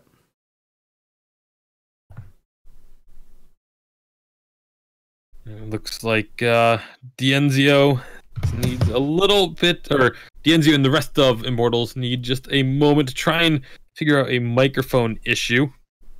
But they're trying to get that resolved as quickly as they can, and we'll see if they can hopefully have that sorted out. So obviously, in a matchup this important, you want to make sure that everyone is able to hear each other and be able to coordinate to the best of their abilities. No, that's absolutely correct. Giving everyone a little bit of time here. This is the only series tonight, so not a huge deal if we go just a little bit longer between these matches. I know all you guys watching, of course, want to get into the action, as do we. So, Tasty, one last thought here. We just see this team. It's even now. Either team could win it. What do you think, looking at this draft, what do you think is going to be the standout hero from this composition that might be able to tip the dial in favor of their team? And so, I'm not really sure what's going to be the thing that tips the dial in either team's favor. It's really just going to be all about execution. That's what it came down to in game number 2. It was just all about, if Rogue got the engagements that they were looking for, with Hammy being able to provide damage throughout the entire fight, they were able to win those ones. When he wasn't, it went the way of Immortals. So for Immortals, they really just have to focus on trying to find the opportunities to pick members off. Well, we're jumping into the game, so we'll find out if they can execute it, as you said, Tasty, as we get into the game. Of course, going to kick it over to you and Denominate to get into the action. All right, so game number 3 underway. Denominate, we've got a great matchup building now. Going to be getting at least 4 games out of this one at this point. We may even still get that 5th game that we've been wanting to see, and having these teams go all the way. What are your thoughts on this one? Well, I definitely think, looking at the draft, that T-Tigers is going to be probably one of the most influential members of this game. Obviously, Samuel functions well into the more melee heroes are on the enemy team. So obviously, the Lance and the Krull are obviously both going to be going in, trying to get to that backline, trying to lock either T-Tigers or Dienzio down. As the game goes on, T-Tigers' sustain off of hitting that splash damage on the Empowered Malice and Verdicts is going to be absolutely huge. So if Pawn can make a good engagement early and take T-Tigers down, it is going to make it much more difficult for that situation to happen for Immortals. So Pawn taking a very aggressive position here. And that's definitely going to be something that Pawn's going to want to do here against the Samuel early on, as long as she can chase him down. That's the difficulty. If you don't find that kill, all of a sudden, this is the playstyle of a Samuel, especially with a Lyra, is you just back up enough until you're ready to turn things around, and then you are the one that can be the aggressor. You can see Pawn getting dropped very, very low, even with the rotation of Hammy coming down from the lane, all 6 members kind of meeting in the Immortals jungle, but it ends up being Immortals that are able to push Rogue away. However, Pawn still clearing out the jungle, so he's going to come out for this no worse for wear. Yeah, definitely looking good. Actually, Max Green, he's going to be in a lot of trouble. He gets impaled, gets stunned up into the wall, and Pawn and Evil able to team up for that first blood. Yeah, and I'm glad you caught that, because I actually just flicked down to T-Tigers, who is taking that Elder Treant. And just like that, now it looks like Rogue might be looking to bait something out of T-Tigers here. T-Tigers has to be very careful. Pawn could find some steal here, but a good flare from Max Green. And that's going to be important for the side of Immortals here, as if you're forcing Kroll to be visible the entire time, you're going to know he's getting ready for that engagement. It is going to allow Immortals to position more appropriately, that they aren't going to be giving Rogue those fights that they want to pick so quickly. And I actually like what Pawn's doing here. He rotated to his middle camp first, despite the backs being up, knowing that he clears so slow, it would give Samuel too much of an opportunity to clear out those backs. But here comes Pawn. They are definitely looking for some pressure here. Pawn finding T-Tigers, just going to be building up those stacks, looking for the smite, but not going to find the kill. So he again has to back off. There's going to be an impale from Evil, but Pawn is no longer involved in this one. So it's just going to be trying to force them away, trying to allow Pawn to go ahead and take down the Treant, get himself a little bit of extra gold, little extra experience. You can accelerate Kroll's early game, even with by the slightest little bit. It can go a long way towards setting him up for a very strong mid to late game. Yeah, definitely can. And Kroll obviously very strong into the Crystal Jungle meta right now. It does make a lot of sense for Pawn to be prioritizing this hero, just because that's what everybody's comfortable playing. They want to get that weapon laner. They want to get that Crystal Jungler. But Kroll just does so good into crystal powering junglers, because he reduces a percentage of their crystal power, that it really allows him to keep up in that early and mid game. So taking down T-Tigers is going to be absolutely huge. Obviously, First Blood did go over to Rogue, but it went on to Evil, unfortunately, and just the assist going on to Pawn. We didn't get quite the burst of gold onto this Kroll that we would like to see, but now 4 minutes in, this is likely going to be a tension bow for Pawn the original. Yeah, looking like that may be the case, but we'll have to wait and see what he decides to go. No, he goes for the heavy steel. So it looks like it is going to be back to, the standard build that he has been running. This all defense with just the single breaking point. Again, it's all about just keeping Hammy alive. That's the only goal that this composition has for the side of Rogue, is making sure Hammy has the tools to frontline and carry the game once we get about 14 to 15 minutes in. Yeah, again, this is something that Rogue has been doing. I would have liked to see the tension bow come out this time around, just because it is a Samuel. He doesn't have any way to escape once Kroll gets that engagement down.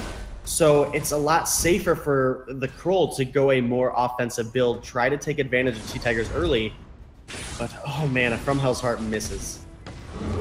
Not able to connect with that ultimate is pretty much going to put an end to any aggression. A nice Oblivion does put Pawn the Original to sleep, but again, not really going to be in a position to try and follow up and capitalize on this. They do get Hammy pretty low, with Pawn returning to the lane. These resonance bounces doing some pretty hefty work. There's a lot of siege potential on the side of Immortals. They can really clear out these minions quickly and cause a lot of AoE damage that can be difficult for Rogue to deal with. Until this Scarf is at a point where he's able to clear out the minions just as effectively, they're just going to have to give up this turret. Yeah, they're definitely going to have to, and that's something that's really become incredibly strong with the mages in the jungle. Obviously, we know the crystal junglers are strong in general, but the Samuels and the Kestrels and the Celeste are just able to make such a strong rotation up, able to apply so much lane pressure that it forces the enemy back. You're then able to barrage that turret down, which is going to result in a big chunk of gold going over to Immortals. They're now sitting over 2,000 gold in advantage, only 6 going on 7 minutes into this game. Yeah, very early to have that kind of gold lead, but this has kind of been par for the course of this series. Immortals have been just vastly superior when it comes to just the CSing in the early part of the game.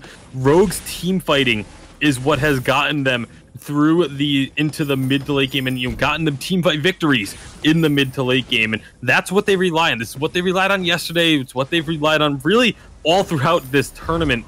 And we'll see if it can work for them again. They're going to be walking right into Pawn. A nice route onto Max Green. He's taking a lot of damage, but he gets knocked off the goop. Doesn't matter though, he is still going to go down, and that's 2 kills for Rogue again. Able to find that team fight. That's where Rogue is so dangerous. Yeah, it definitely is where Rogue is dangerous. Again, this composition they put together with the Krull and the Crystal Laner is all about reducing the damage of one of your enemies, and that's what allows Hammy, who goes a very glass cannon 4-item offensive build, to really take over the fights, especially once that broken myth is complete. So we very likely will see them stick to that traditional Frostburn, Eve, Clockwork first 3 items, but then as the broken myth gets complete, that's really what's going to allow Hammy to take over, just because the base damage of Scarf's abilities, plus obviously the amount of crystal power he has, there's not really anybody on the side of Immortals that will be able to output the same amount of damage, unless if we get a situation where Pawn is just going too far again. We have to see them fight within the limits of Scarf, and that's what's going to give them that ability to take over a fight with only 1 real damage dealer. So this game is going to literally come down to the positioning of Pawn and Evil. All right, so that positioning, it's so crucial for the side of Rogue. Anytime you have a solo carry composition, the positioning is absolutely integral. And right now, Immortals, despite the fact that they lost the team fight earlier, they are still keeping this pressure on. They are still forcing the issue in the lane, pushing in these objectives, taking advantages with the CS, and you can see again, it's still a gold lead in favor of Immortals. It's not quite as much they used to have as now. They've maybe found Dienzio, but Dienzio's trying to take down Hammy. The heal's going to come through thanks to the fountain, and they in fact take Dienzio down first. Now they can turn their attention onto T-Tigers. He just doesn't have the damage remaining to keep himself in this one. And again, Rogue's team fighting is just so strong. Yeah, Rogue has really been doing a great job. I think they learned from that last game where I really thought they won the draft. I think they looked back and really saw, okay, what changed in these fights? What allowed Immortals to overcome us? And, a lot of that focus was, again, Pawn and Evil just fighting slightly out of the range of their main damage dealer. And that's really what we have to focus on from Rogue. Immortals does have a turret advantage, but looking at the sliver of health on Immortals' turret, this is a matter of not even finding a kill. If Rogue is just able to pressure the wave, they are going to get that burst of gold. They are going to get that positional equalization.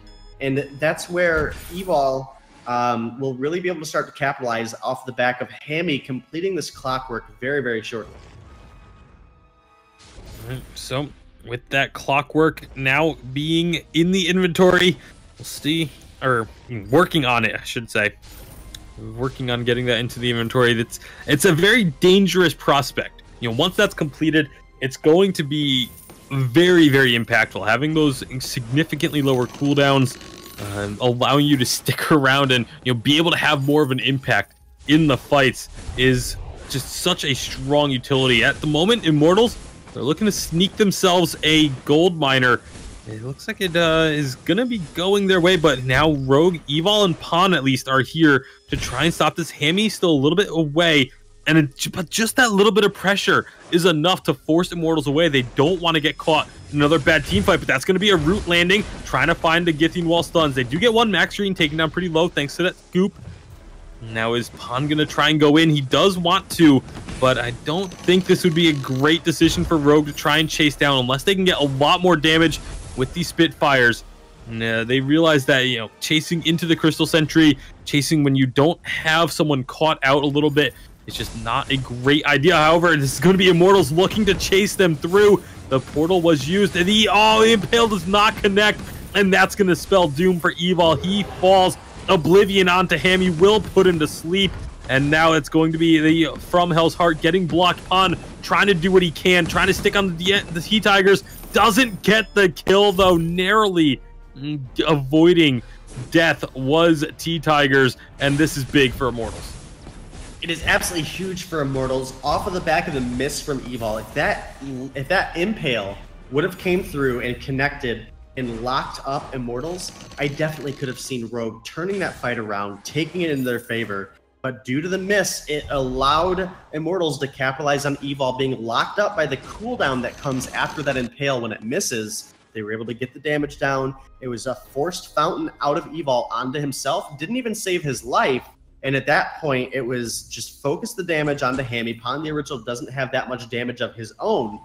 He did turn around and sacrificed himself to get Hammy out of danger. But, you know, again, a great fight from Immortals. If you do make a mistake, they will turn a fight on you very, very quickly.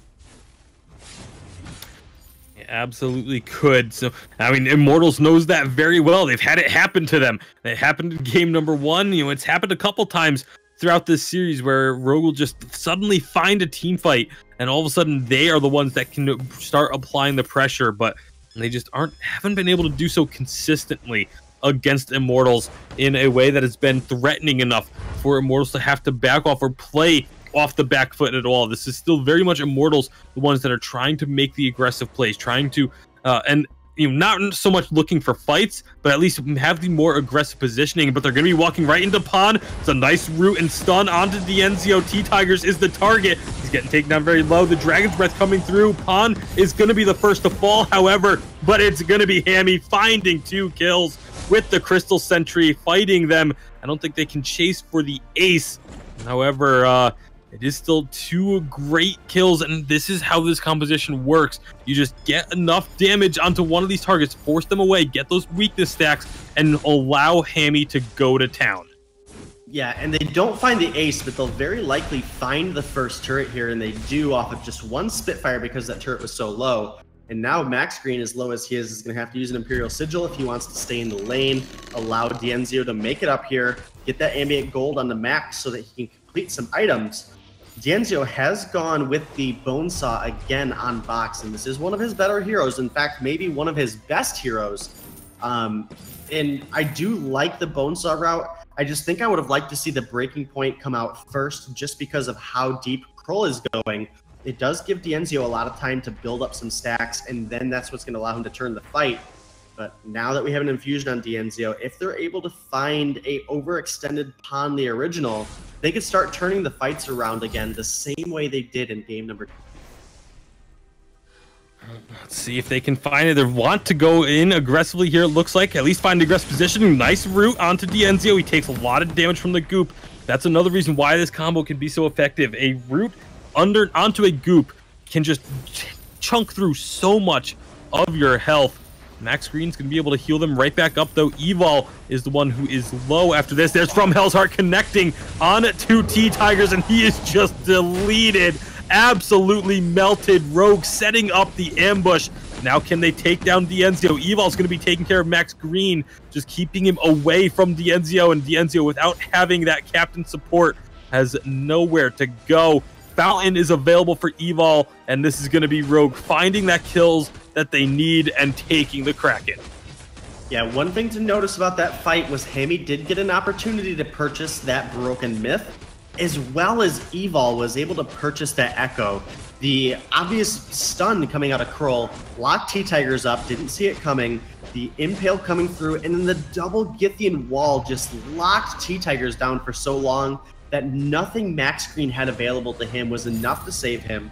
At that point, Hammy was able to build up some Broken Myth stacks. They were able to turn their attention onto Dienzio, and off of finding both of the carries of the Immortals squad here. They're able to find a Kraken, and we again saw game number 1 just how potent a Scarf can be when pushing with Kraken.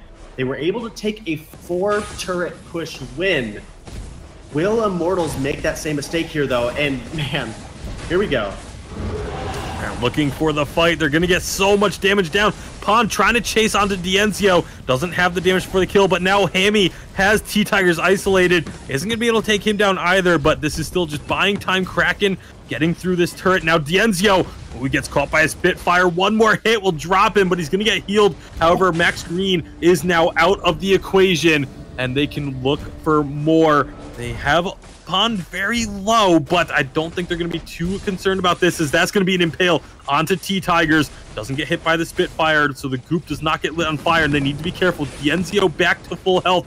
Eval doesn't get over the wall, and that will be a kill going back the way of Immortals, but with the Kraken finding that choke point turret, Rogue has clawed their way right back into this one. They have clawed their way back into it, but now that we have a turret advantage on Rogue, we still have a gold advantage based off of that Kraken dying. That Immortals is still slightly ahead. But again, the amount of crowd control coming out of Rogue right now is absolutely huge. This side of Immortals, you cannot have Dienzio or T-Tigers in the front line. That is going to spell demise for you all day long. And we've seen it. The From Hell's Heart coming out of the bush, able to lock up Dienzio, and from there they were able to follow so much damage on him that he was forced out of the fight. He didn't die, but it allowed the Kraken to get so much free damage down on the turret that Rogue was really able to walk away with it. So far, a very slow game, 10-4, 18 minutes in. Immortals has to be so careful here, Bacon. And that's definitely a situation Immortals were hoping to not find themselves in this game. We are post 18 minutes. Scarf is fully online with 4 offensive items, really, if you count the Clockwork as an offensive item, as it rightfully should be. And Hammy is just so dangerous. When you get this combo, when you get anyone locked down long enough to stick on that goop, it is just devastating, the amount of damage that the Scarf is able to deal.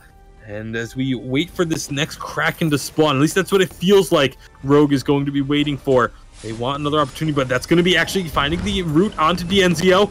Not going to be following up too much, but T-Tigers taking so much damage again. The Spitfire goop just doing work. Hammy building up broken mid stacks, trying to keep them up a bit. That's going to force the portal out, but the team's just following it through with the Dragon's Breath, and Dienzio is melting. Max Green going to be targeted as well. T-Tigers is on the backside, but he can't get involved. That's 2 quick kills for Rogue. And with just T-Tigers here, he's going to do everything he can to try and run away from this. This is actually a really not a great idea from Rogue, as they could have gone and gotten some really serious work in the enemy base, but instead they're chasing down T-Tigers. As long as they get the ace, they can just turn their attention to Kraken at any point as well. And they still will come out ahead here, but good job by T-Tigers avoiding the ace and just buying time for his team. Now his teammates are going to be back up in 10 seconds, and they're not going to lose anything from any damage on these 2 crystal turrets. Yeah, not going to lose any damage is absolutely huge. They still have an opportunity to defend this Kraken push, but Rogue was able to find 2 turrets off of the last one, and only 2 turrets stand between them and the Vein Crystal. So if Dienzio drops here, or if T-Tigers drops here, that is going to be a huge opportunity for Rogue to just continue the aggression, continue the push, and we just have to see a clean fight. All too often, Bacon, we see teams get a little too over-aggressive with the Kraken, they chase a little too far, and teams can really turn that around quickly. And that's what they have to be careful about, is Pond is so far away from the fight right now, but Hammy is doing a great job trying to get some poke damage down. As Pond catches up, they try and go in aggressively, but here comes Immortals. Pond's getting involved now, but have they gotten onto Hammy? Do they have enough damage to take him down? Fountain comes out. He's still alive somehow on the backlines, but he does end up falling. It's a 1-for-1 trade thus far, though. Can Pond and Eval close this one out? There's going to be just Eval trying to stall up the members of Immortals, trying to keep this Kraken healthy, but without Hammy, I don't see them being able to do a whole lot here. Yeah, I definitely don't see them being able to do a whole lot. They're just basically buying the attention off of Immortals, making sure that Immortals gets as little damage down onto the Kraken as possible. This Kraken might even be able to take this turret. If not, it will be very, very close. D'Enzio is still down for 10 seconds, so it's going to rely all on Max Green and T-Tigers here. And this is now going to be an exposed Vayne on the side of Immortals. If Rogue is even to find one kill in the next fight without giving one in return, it's very likely going to result in them pushing the enemy straight into base, straight underneath that Vayne Crystal, and just taking the win. But again, we have to see teams play a push with the Kraken appropriately. Rogue was caught a little too far forward, a little bit too far forward specifically with the Scarf. They were able to find a lot of damage onto him early, forced everything out of Evol. They were still able to find the kill onto Hammy. And that's when Immortals was really able to turn things around. But the Kraken, being left to its own devices, was able to take both turrets. This is still a slight gold lead for Immortals, but they are in a very dangerous position as 3 turrets still stand for Rogue, and it's an exposed Vayne Crystal for Immortals. All it will take is one fight going the way of Rogue. Doesn't even need to be an ace at this point. If they could just get a kill or two without losing anything, then they will be taking game number 3 of this series. It's a 22.5-minute game thus far. This is everything we were hoping for from the finals to nominate. These two teams are very evenly matched, and it shows as they try and go in. Rogue looking to clear out vision, maybe want to look at that Crystal Sentry, but they know Immortals is right around the corner, and they don't want to risk throwing this game away because we're late enough that if Rogue loses a fight with 3 turrets, Immortals can just charge right down the lane and end this game themselves. So it's starting to get very tense. Kraken has just respawned. This is another instance where, if Rogue finds even just a little bit, they can try and start up the Kraken, try and sneak the Kraken, try and force a fight at Kraken, anything that they can do. They have a lot of options available to them. They need to be careful they don't take too much damage from T-Tigers on the Samuel, though. Yeah, they definitely have to make sure they're limiting the amount that T-Tigers is able to do in the fight. Again, if the Samuel is allowed to get good splash damage down onto both Lance and Krull, it is going to make it very difficult for Hammy to pick a good fight. But man, a great bright bulwark out of Max Green there. Beautiful stun, though. He's going to be back into the wall, and he's taking a lot of damage. Evol is very, very low. Hammy does not get rooted. Reflex block has to be used on that, but they're fighting around the Crystal Sentry, and Hammy is down. Pawn the original, and Evol now have to run for the hills, and this could be Immortals taking this game back as they look to chase down Rogue using the movement speed, but they know they're not going to catch them. They can just turn to Kraken. Yeah, they definitely can turn to Kraken, and this is the start of something for Immortals here. If they can get a good Kraken push down, if they can find a fight where Hammy exposes himself just a little too much, then that's going to be an opportunity where a Kraken can easily push down 3 turrets, especially with a 4-item offensive build D'Enzio. Double Poison Shiv on this hero right now, gaining that additional attack speed, a slight amount of weapon power, but the passive healing from the Poison Shiv does stack. So this will be a 20% heal now coming through on D'Enzio.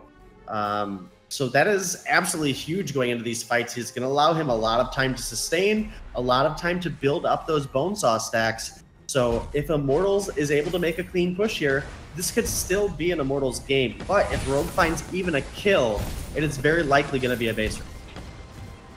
And this is definitely a situation now where Rogue have got to be feeling the pressure. They were so close to closing this one out, but they don't get the From Hell's Heart, but they've got so much damage on D'Enzio, and Max Green locked into that turret by Evol. A beautiful play on this Lance, and with the goop under them, there was nowhere to go. T-Tigers get stunned up as well. Another Spitfire, and Krull will finish that kill off. Kraken is on the turrets, but it doesn't matter with only a Vayne Crystal left.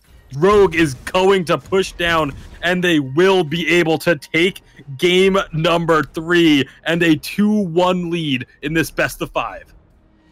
Yeah, definitely looking good for Rogue. Again, this is a team that has looked like a very tight-knit crew, and when they play to their win conditions, when Pawn is playing this very aggressive frontline hero, just allowing Hammy to be that hyper carry, every time they fight within range of the Scarf or the Celeste or whoever it is that Hammy is playing, that Crystal laner, they're able to find very, very clean fights, and taking down Immortals is no easy feat. This is a team that came in, played from the very bottom of the Vainglory 8, ended up securing the number 4 spot going into the Unified Championships. So for Rogue to take wins here, this is absolutely huge. Only one game now stands between them and a $1,500 prize, winner take all. So bouncing over to the desk with Dragonborn, what are we going to be doing to prepare for game number 4? Wow, I mean, I can only imagine the nerves right now with these players. Granted, a lot of them are preparing, or half of them are preparing for the live championship, but right now in front of them, they have so much on the line, and for Rogue, they are so close to the victory that they've been looking for. Now, they didn't get through theirs undefeated. One game does go over to Immortals, but if they can win one more match right now, they will make it and get the championship for the VIS summer season. Immortals now has to find a way to stop that. So far, every team on the B side has won. We'll see if that changes here finally with this matchup, or if Immortals will continue that and take us to our game number 5. So we'll be getting in the draft in just a second. Day, let's kind of break this down a little bit, because this has been pretty wild. We've seen the Lance Cruel combo is something that, if you can get through, is really potent. But when we went over to A side, the Cruel with an Ardent just wasn't the same. What does Rogue do here? Do they just do the same thing they've been doing, or do they completely change it up? Because I think Immortals has a better answer. I think Immortals is a team that is very adaptable and can take a loss and really learn from it very quickly. Now, the one huge game changer to me in these past games is when Evol gets on that Lance, gets that Echo available on that Githian wall. Right. He's keeping people locked up for so long that that's really what's giving Pon the Original on the Kroll time to get those free stacks, not take a lot of damage in return. Hammy's on the back line, building up that broken myth. So what we really need to see, I would like to see possibly a glaive come out of the side of Immortals here, if the draft ends up working out that way, where they're able to reposition Hammy or make it very aggressively to that back line. Once Pon has committed with those gap closers, and once he's gone in a little too far, that's an opportunity where then Immortals can dive very heavily onto the back line and be very punishing on Hammy.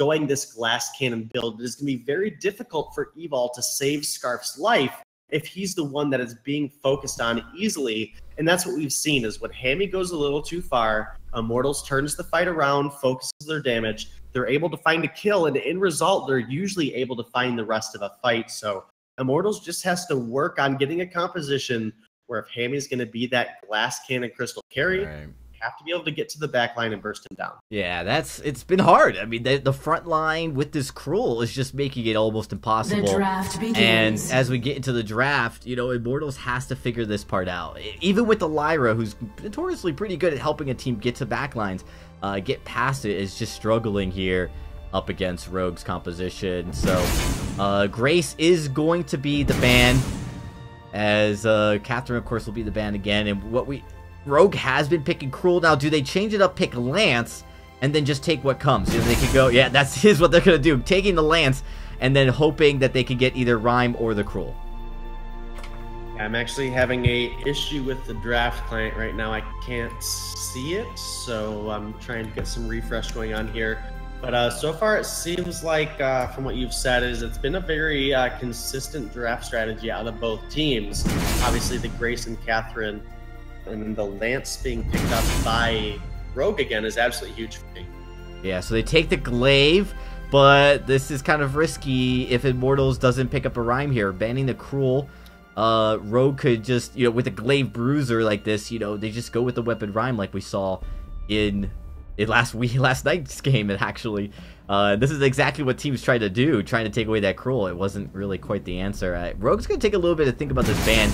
They are going to ban the Lyra, which I think is a great ban, because they feel comfortable. They've got the Lance. Scarf comes out. Immortal's going to pull. The Zeo is a very good Scarf.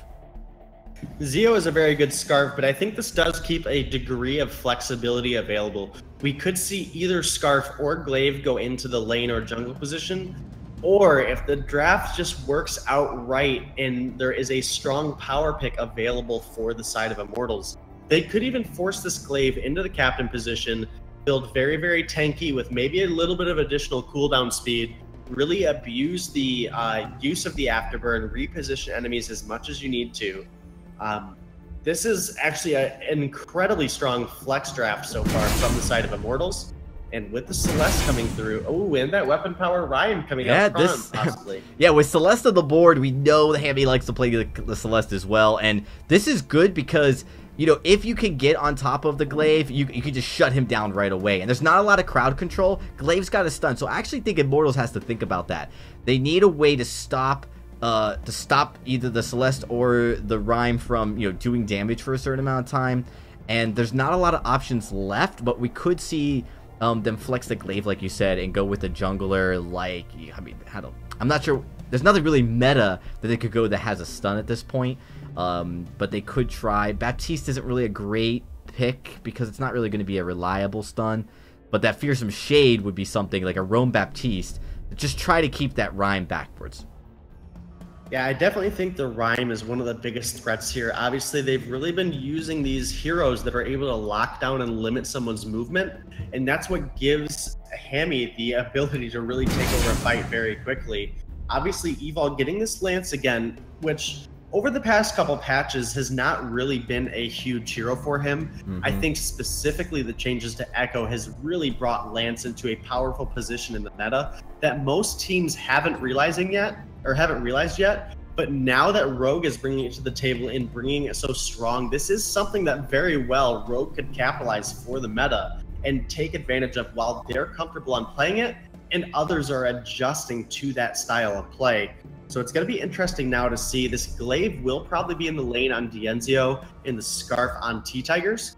Now, obviously that may not be the most comfortable thing for the teams, but you don't want that Glaive to go up against the Rhyme here in the jungle because Rhyme's clear is so fast, and obviously the sustain that Rhyme provides against melee heroes, there's just not much that T-Tigers would be able to do in that mid-game. Yeah, and I think that the Scarf in the jungle makes sense because it'll punish the Rhyme early. I think late game it'll be back and forth when you have the full-on team fights, but at least early it's a good idea, definitely a strong pick. But I think Glaive will do well against Celeste in the lane as well. I think Glaive's fast enough and agile enough to be able to avoid the core collapse and heliogenesis that come out. So likely that's what we're going to see. We are waiting for the players to get into this match so we can get started, but the draft being complete does give us a pretty good idea of like how this is all going to transpire. This composition with the Celeste and Rhyme, we've seen it come out. It came out last night, and it was actually the best we've seen Pond the original play. I don't know if he's going to be able to have a repeat performance. That's unlikely, but all the same, this is something Immortals need to respect. They cannot sleep on this whatsoever because it is something that Rogue feels very good on. Yeah, and Rogue has really found themselves in a position game after game that they're getting in a very comfortable draft for themselves, something that they've really been able to bring to the table against teams that we thought would be a little bit more even of a matchup for them. And they were just able to run away with this single carry coming out of Hammy and the additional lockdown coming out of Pond and Evol. It's a really smart off-meta playstyle that Rogue has really coined for themselves. And I think that's the big thing they have going for them right now is these kinds of compositions are things that teams aren't used to playing into.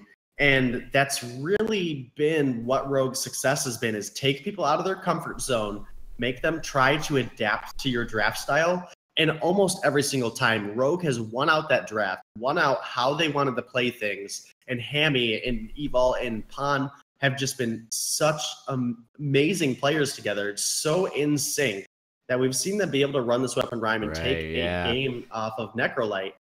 Will they be able to do the same thing against Immortals, though? Yeah, I mean, it's a different team altogether. We've seen it tonight, right? Like they've been snowballing over every team they played up until this point, and definitely they're running into very, very close fights. These things are not easy to win. These games were not easy to win at all, and it's been something that Rogue's prevailed 2 times so far, but not in the same fashion. So we'll have to see quite how Immortals might be able to figure out how to play around this weapon Rhyme if it does go weapon Rhyme, which from all indicators we see is most definitely going to likely be that weapon Rhyme unless we see some crazy surprise. Now, if it goes double CP, how much of a risk is that for Rogue?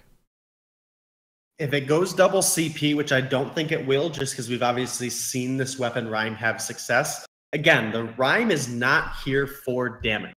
This Rhyme is literally here to be a tanky frontliner, get in the face of Immortals, and use the crowd control to their advantage. Make sure the roots are coming through. That's going to allow Hammy to get free damage down. That's really the whole goal of what Rogue has been succeeding on, is protect Hammy, keep him in a safe place. He will then rain in the damage on either the Scarf or the Ringo or the Celeste have really been the top three we beat him on. And it's worked so well for them because it's, again, just not the comfort that people have been playing against. Right. Well, we're getting into game number 4 as we look to get into this action. And we, of course, hand it over to our casters, Denavide and Tasty Bacon.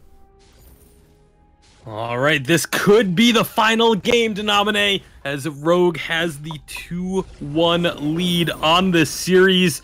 And they are going to be looking to go ahead and find themselves that finish, that first place, victory over Immortals.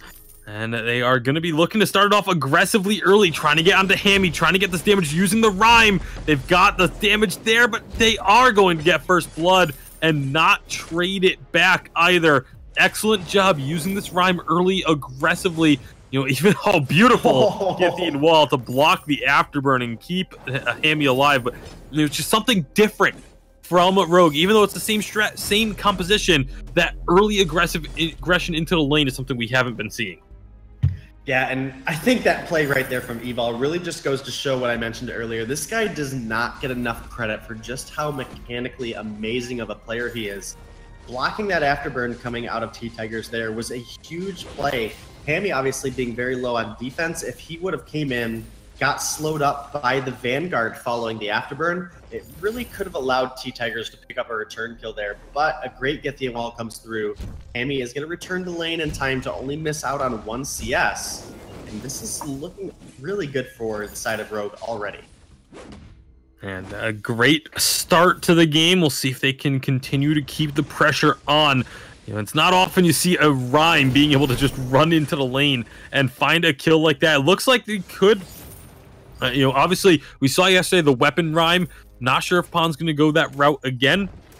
He has the weapon blade and a little bit of attack speed, so he could once again just look to build up that breaking point and go very tanky. It's how he's played the Rhyme. It's how he plays the Kroll. It's how Rogue plays when they have Hammy on this late game hyper carry mage.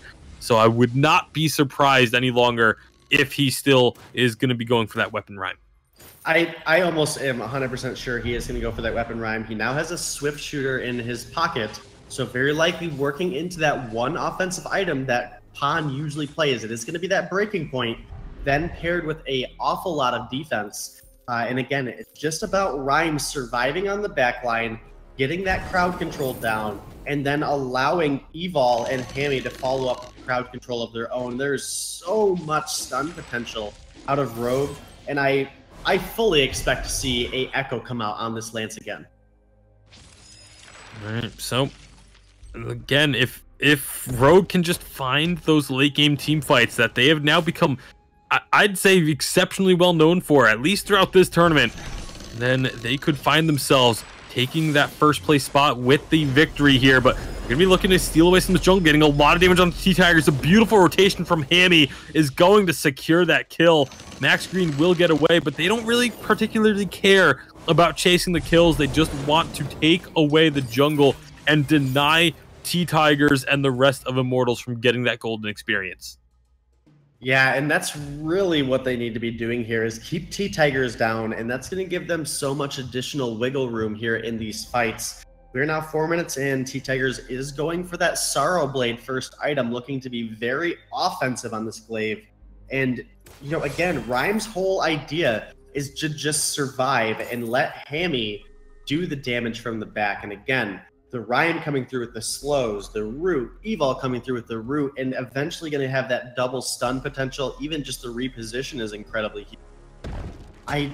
I think Immortals literally has to play this picture perfect. They have to get a good afterburn down onto Hammy, a Vanguard come through to get the slow, and then Dienzio has to get down to Spitfire and a Goop for them to even, be able to contest this game. And again, it's things literally have to fall into just the right piece. And if Immortals is able to pull that off, they're going to take a fight very convincingly. But if Glaive commits too far and then gets locked up, it is going to be Rogue finding a lot of free damage. Oh, and just like that. Yeah, just like that, a lot of free damage. Speaking of, they get a lot of free damage onto Dienzio, take him down.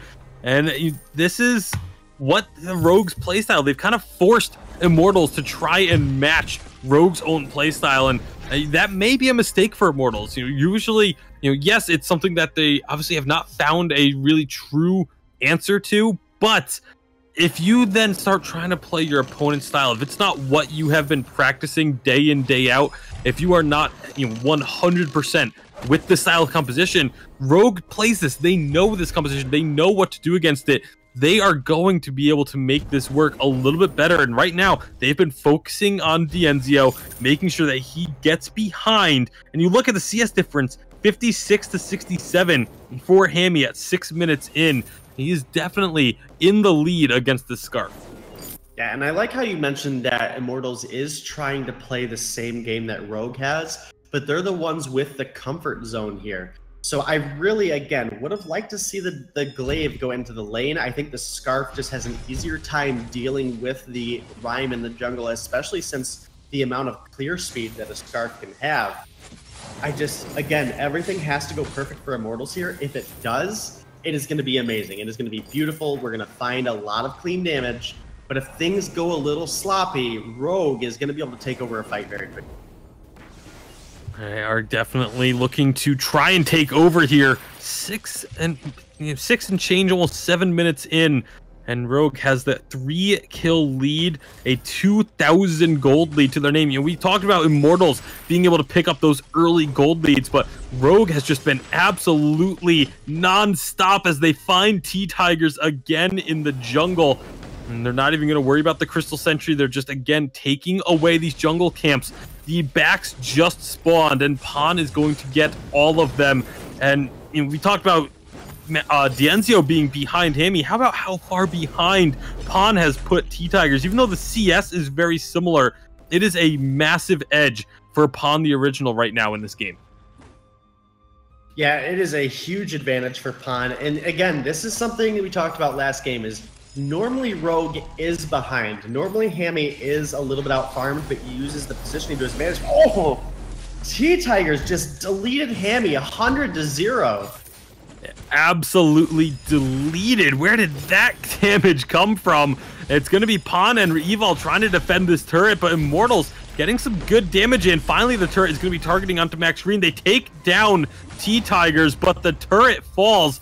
And this is what Immortals needed. They needed some form of momentum is just going to be going their way. And that's exactly what they just got off of that push. Yeah, they definitely had a great push there. And, again, T-Tigers came in and just deleted Hammy. And that's again, if Glaive makes a clean engagement where he doesn't take too much damage, that's where Immortals is going to stand their best chance in these fights. And picking up that turret was absolutely huge for them. Again, Hammy normally is a little bit behind on CS. So for him to be tied with Dienzio right now is huge.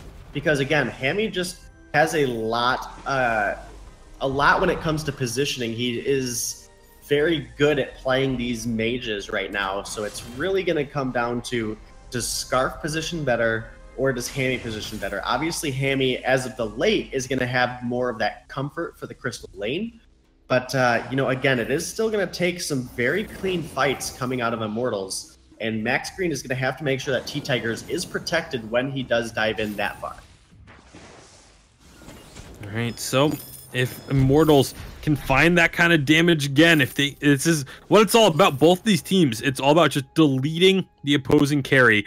Obviously, Immortals going a little bit more double carry style with the weapon Glaive, but now Pan has found Max Green. Max Green is just melting here. He's going to get the gauntlet off. He's still alive. Evol is actually going to be going down very low, and I don't think they have the damage to really stop this. Evol gets over the wall, but now it's just going to be Hammy sacrificed to Immortals. Evol is just recalling, will get out to safety. Pan finds one with the help of the Crystal Sentry. That's all he's going to get, and they are going to be able to get out here. But T-Tigers and Dienzio, They can't quite finish off the Crystal Sentry, and that means it's going to be able to, it's staying active, and they're going to take the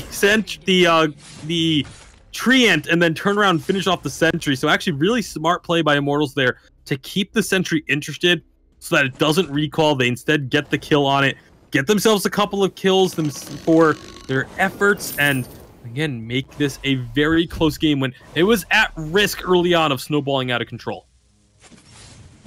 It was at a huge risk, but again, Immortals has been doing a good job finding the fights. I think they are a little bit more comfortable playing against what Rogue brings to the table, as they've seen it now hand-to-hand a couple of games. I definitely think still that Rogue has a huge advantage in the comfort here. Celeste obviously does take a little bit longer to scale up than Scarf, especially since the Broken Myth is already complete on D'Anzio. That's really the huge thing here. But we have 3 offensive items complete on Hammy and only 2 so far on D'Anzio. And actually, Hammy is working into that 4th already.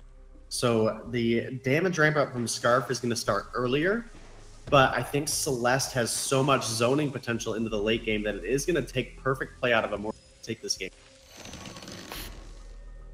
All right, so if Immortals can get onto that backline, they can get onto Hammy, that's all they have to do, and they can find themselves victories. They can find team fights. You take out that damage source, it just cripples Rogue's output in a team fight. Whereas again, Immortals are going for a little bit more damage-oriented route with T-Tigers on the glaive. So if they lose D'Anzio, yes, it is a huge impact and very likely will be the fight going the Rogue, but they at least still have a chance with T-Tigers on this glaive, even if D'Anzio gets taken out. Hammy getting dropped fairly low by the Spitfires. Not really an ideal situation for Rogue to have him recall. But instead, they're just going to take down the Treant, try and stick around in this lane. But D'Anzio is doing such a good job. He is hitting these Spitfires so accurately and just constantly providing chip damage. He's up to 5-6 broken myth stacks just from the siege. You can see how effective that is. Now when he hits, Evil is actually not going to get afterburn. That was interesting interaction there, but it is going to force Hammy back to base while D'Anzio, T-Tigers, and Max Green can just start whittling down this turret. Yeah, they definitely can, and we know the pushing potential out of a Scarf and a Celeste. So obviously, Immortals coming off of the bench here, you know, down a game in this best of 5. Hammy does get punted, but will they be able to return anything? That's going to be the question: is can they find damage? Evil getting taken down very low. D'Anzio putting out a lot of damage. Max Green is fairly low as well. With T-Tigers taken out of the equation, we'll see if Rogue looks to make something happen down the middle of the map. Obviously, there's a gold miner that has a full payout that could be collected by either of these teams, and it looks like Rogue may be looking to rotate down that way. Max Green is there, knows this is happening, but he's not going to be able to try and stop this. But the threat of D'Anzio coming down, and obviously T-Tigers having respawned, is going to keep Rogue from trying to commit. That's not really the only thing that happened there, though, Bacon. If it's kind of hard to see as the mini miner does clip it out sometimes. It was a great minion candy coming out onto that gold miner that really ramped up the damage, forced both teams back. As a result, neither team will get that gold payout, so we do have a slight gold advantage now, still on the side of Rogue, just from the kills. But the obvious turret advantage here for the side of Immortals does give them a little bit better of a safe farming route. Now that minion candy has worn off, they did start up the gold mine, but Rogue coming down quick. Well, if they can find this damage again, D'Anzio hitting Hammy with a Spitfire. This is so difficult for both teams trying to navigate. Obviously, Immortals has to deal with the minefield of Helios. Meanwhile, D'Anzio just constantly throwing out Spitfires. T-Tigers is lurking, looking for an opportunity to come over this wall and start up a fight. Not going to get one just yet. Instead, it's Evil going over the wall and finding T-Tigers. That's actually going to be trouble. He blocks up the Impale. And that was crucial. If he doesn't block that, this is likely a kill going the way of Rogue. Instead, it will be both teams rotating back up to the lane and looking for another way to start a fight. But Pon eating a good chunk of damage there. And D'Anzio is just so accurate with these Spitfires. Yeah, again, Scarf is something that D'Anzio is very comfortable on. It's been a hero that he's played time and time again throughout his Vainglory career. And it's really one that he's never been uncomfortable playing. So despite some changes over the time, it's still the raw mechanics of him on this hero that allows him to keep up, despite maybe being a little bit out of that comfort zone. He still's retained so much that he's able to pull through. And so far, this has been a very even matchup. Again, a little bit of a turret advantage for the side of Immortals right now, but obviously they have a little bit more zoning potential on the side of Rogue. And, you know, really, either team that finds a fight here, if you're able to find 2 kills, you're very likely going to get a Kraken off the back of it, just based off of how much damage Scarf and Celeste can do to those objectives that do not move out of that incoming damage. Well, everyone grouping up here around the lane. You can tell once they see one member, they just want to go all in and try and force a fight. But then they realize, okay, the rest of the team is a little bit too close. We can't fully commit to that, because if we don't get the kill instantly, it can put us in a very bad predicament. So looks like, again, Rogue trying to posture up, but this pressure from Immortals is keeping them at bay for now. Even though Rogue has the advantage in terms of kills, they have the slight gold lead. They try and go into the NZO, but he blocks the Impale. That's a great use of the Impale, though, forcing out that reflex block. Obviously a much longer cooldown than the Impale, and they can maybe look to set something else up, but they don't capitalize on this. This is when you get to this stage of the game, when both teams are kind of at a stalemate. Those are the kinds of things you have to capitalize on. If you can get a reflex block used, you need to keep trying to apply that same pressure, try and make the same play, and see if you can't make it stick the next time around.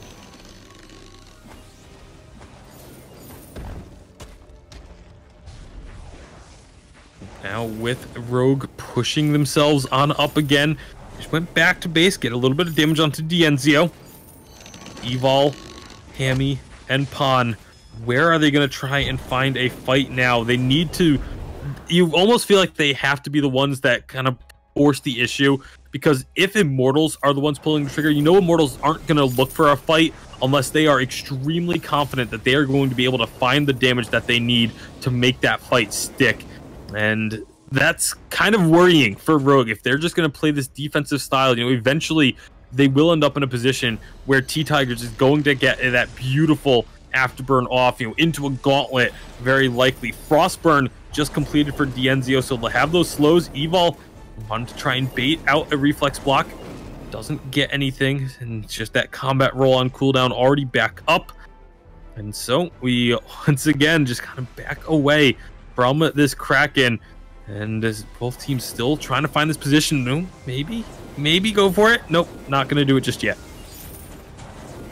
Yeah, again, either one of these teams can really cleanly find a fight if they find that safe engagement. I do think we're going to see an Echo come out of Max Green here very shortly, though. They got a lot of damage onto Max Green. He is really hurting. Rogue, though, they can't really get past this turret. Just trying to push the minions in, but Dienzio is able to clean them out so quickly that they really aren't able to get a lot of chip damage onto the turret at all. Max Green's just passively healing up. Evol's taking a lot of poke. They again are not able to find anything, but now they've got T-Tigers on the wrong side of this fight. He's going to be jumping on in, but he's not going to make anything happen. Gauntlet gets knocked back. Dienzio taking a lot of hurt, but so is Hammy standing on that goop. Dragon's Breath comes out, and it is melting Rogue. Evol narrowly avoids going down. Solar Storm comes through, doesn't quite take out Max Green, and it's going to be nobody falling, and everyone just getting back out to safety. Yeah, everybody was so low in that fight, but the important thing was that Hammy ran out of energy, so Rogue did have to fully disengage. I think Immortals could have been a little bit more aggressive there. It would have been very risky, obviously, with how low T-Tigers and Max Green were, but if they were able to find one kill with a Spitfire, just one kill, it would have turned the fight into very likely an ace in their favor. And with the Kraken on the board, ready to go, and obviously already having that turret advantage, then we could see a huge push coming out of Immortals. Again, Scarf is just so good when pushing with a Kraken. It is very difficult to go against. Evol has to get in. He has to get to that backline and lock Dienzio down if we want to see Rogue continue these fights here. This game is too close right now. I really would have liked to see the Rhyme take a earlier advantage of the glaive. It didn't happen, and that's what's given Immortals this window to keep things so close. And so, well, this could be something as everyone's kind of grouped up here. Pond taking a little bit of damage. Helio's not connecting, though. You got to figure that's going to keep Rogue from wanting to engage. T-Tigers goes in, though, tries to get Hammy. The goop is not on anyone. That could be devastating. They turn their attention onto T-Tigers. Solar Storm cleans him up. And now, can Rogue make anything else happen? Looks like they're just going to be happy with the 1 kill for now. D'Enzio still trying to get some good damage out. Evol is very low. Needs to be careful that he doesn't just take a stray Spitfire and drop. Pon and Hammy take down the turret.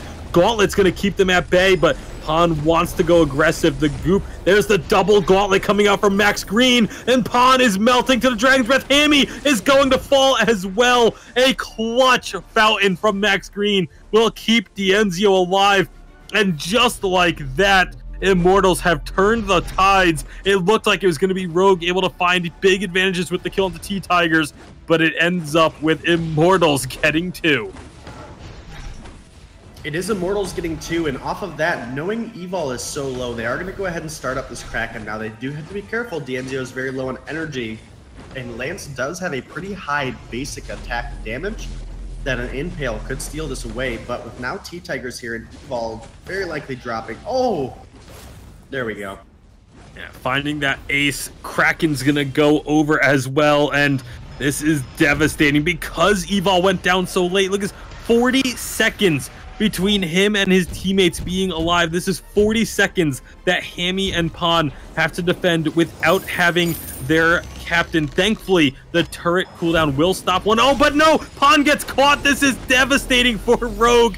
And just like that, it is now only Hammy left for 15 seconds. You gotta figure this next turret's gonna be going down. Hammy's doing what he can. Gonna try and set up some Helios to try and take down Kraken, but this is not looking good for Rogue as Kraken full health pushing into the choke point turret. Yeah, this is starting to look very much like we might be heading into a Game 5 here, Tasty. Now, obviously, Rogue does still have a chance to defend here, but, you know, it is really starting to look grim for them. They're having to find just the right fights. The Lance and Rhyme just aren't having the same impact that we saw this weapon Rhyme have before. And that really comes down to Max Green. This Echo on the Arden has limited the amount of movement that Pon has so much that it's given D'Enzio enough time to really ramp up the damage here on the car. They are able to stop the Kraken from taking down either of these crystal turrets. One of them is extremely low, but Rogue, they need to be careful. That was almost a devastatingly costly mistake that they made by sticking around too long in Evol, going down late after the fight was well over. But Pon finishing off a Fountain of Renewal now, double Fountain for the side of Rogue. They are just all about surviving these team fights long enough to be able to turn them in their favor. We'll see if they can make it work. Yeah, and the one thing that Immortals does have going for them right now is Scarf is just a little bit easier to build up those broken myth stacks. Obviously, because the Spitfire travels in a straight line, there's plenty of opportunity that it's going to hit at least one member of Rogue, whereas Hammy has to be absolutely perfect with these Heliogenesis to get the maximum amount of damage and to keep those stacks available to him. This has become a really close game. I do like that T-Tigers has gone this very aggressive Sorrowblade, Monocle, and Tornado Trigger build, just going in for that huge amount of burst damage because Hammy has no weapon defense. This crit damage is absolutely... Well, they're all meeting up here around the middle of the map. Evol taking a good bit of damage right off the bat. Pon gonna get hit by the goop, knocked right back in, and Pon is just deleted. Oh, this is terrible news for Rogue. Hammy is gonna get caught in that second gauntlet. Nowhere to go, nowhere to run, and he is taken down. And Immortals, right as the Kraken spawns, find themselves a couple more kills. Obviously, Evol's going to be able to get out safely, but with long death timers, will it even matter? Will they be able to defend another Kraken push? it's not looking good for them. Again, just that engagement out of the double echo has been or the double gauntlet from Max Green has been so strong. Obviously, they were able to catch Pan out a little bit too far there, but we have to notice that Pan did build a second Fountain of Renewal for his team, and it was not used in that last fight. So that is now an item that's just sitting in his pocket. 5 more seconds till he's on the table.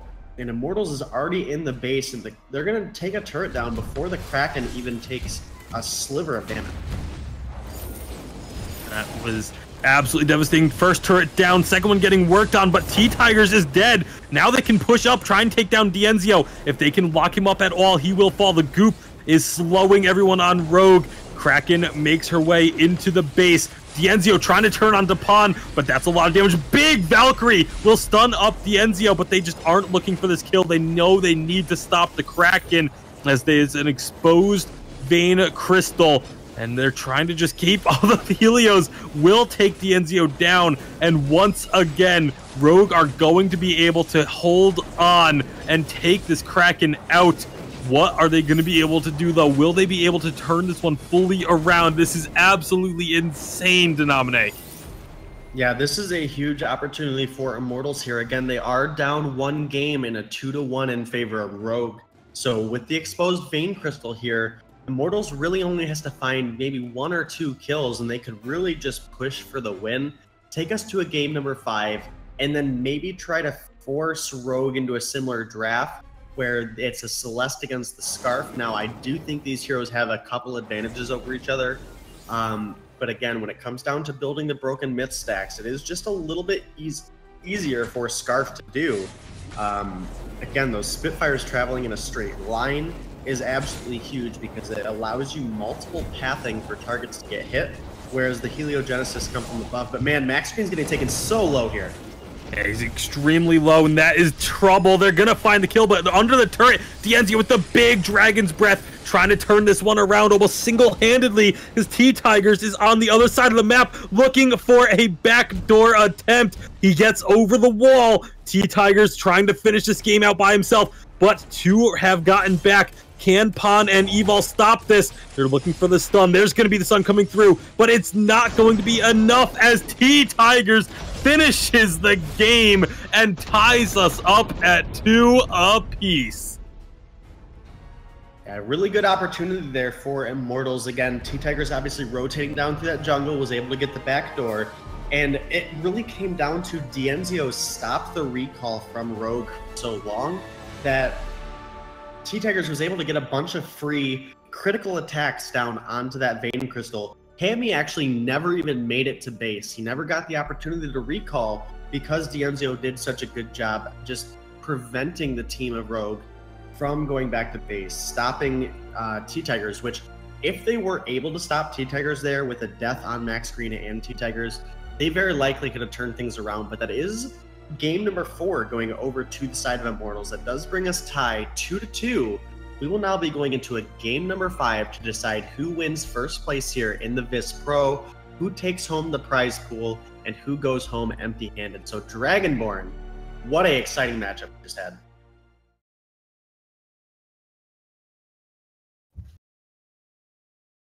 Maybe we're not quite ready for Dragonborn. Maybe he actually still has his mic muted. Well, what an exciting matchup. Sorry about that, as trying to click the buttons fast enough. What an exciting matchup. What an exciting series. This one going the distance, but that game was so crazy. I mean, Immortals are playing unbelievably well because they're going up against really kind of like the secret weapon of Rogue, right? The Rogue has a strategy nobody else could beat, and Immortals are finding tiny little victories here and there. So far, everybody on red side has won, but if Immortals wants to win this game, they have to win on A side, something that no one's been able to do up against Rogue. And I'm thinking this is where you start to really shift the draft a little bit if you're Immortals. Rogue has no fear about changing the draft up a little bit. Immortals now need to play a little bit out of convention to make that happen. We're going to take a quick break, though. Just a small break, everybody, in between these games. You know, 2 games we try to take, so it's just going to be a 5-minute break. But when we come back, Game 5 of the very last series of this entire season will take place. This is it, guys. Winner takes all. Make sure you guys don't miss it. We'll be right back after the break.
Ben, Sam, and Ken are on separate journeys to defeat the menacing Vile Dragon. But let's just say luck isn't on their side. If only there was a way for them to find each other and band together. Well, that's why there's Band. It's a mobile app that allows people to come together using common interests. With Band, you can find fellow gamers, chat, schedule gaming sessions, and conduct polls. Stage epic battles with friends while sharing videos and photos along the way. So try Band today. Band. Be together.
Hey everybody, welcome back. We are looking to get into the final game of the VIS Summer Professional Season and also the final game of the Grand Finals.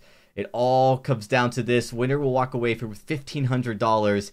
And there's no way to slice this, Denominate and Tasty. This is literally going to be the most intense matchup for these two teams until next week, of course. But like for Rogue, especially for Rogue, as this is the end of their season completely. And they really want to end on a high note. Immortals looking to try to steal that thunder away from them here. And so far, here's what we've got, guys, is every single team has won on the B side, on the red side, which is interesting. It's not how we've seen the last couple of series or games of VIS Pro go, and it just seems to be a unique identifier of this. What has to happen now if Immortals wants to win? Now they're on A side. If they want to win, what do they do differently? Because we know likely we're going to see a Lance Cruel combination potentially try to be coming out of the side of Rogue. Tasty.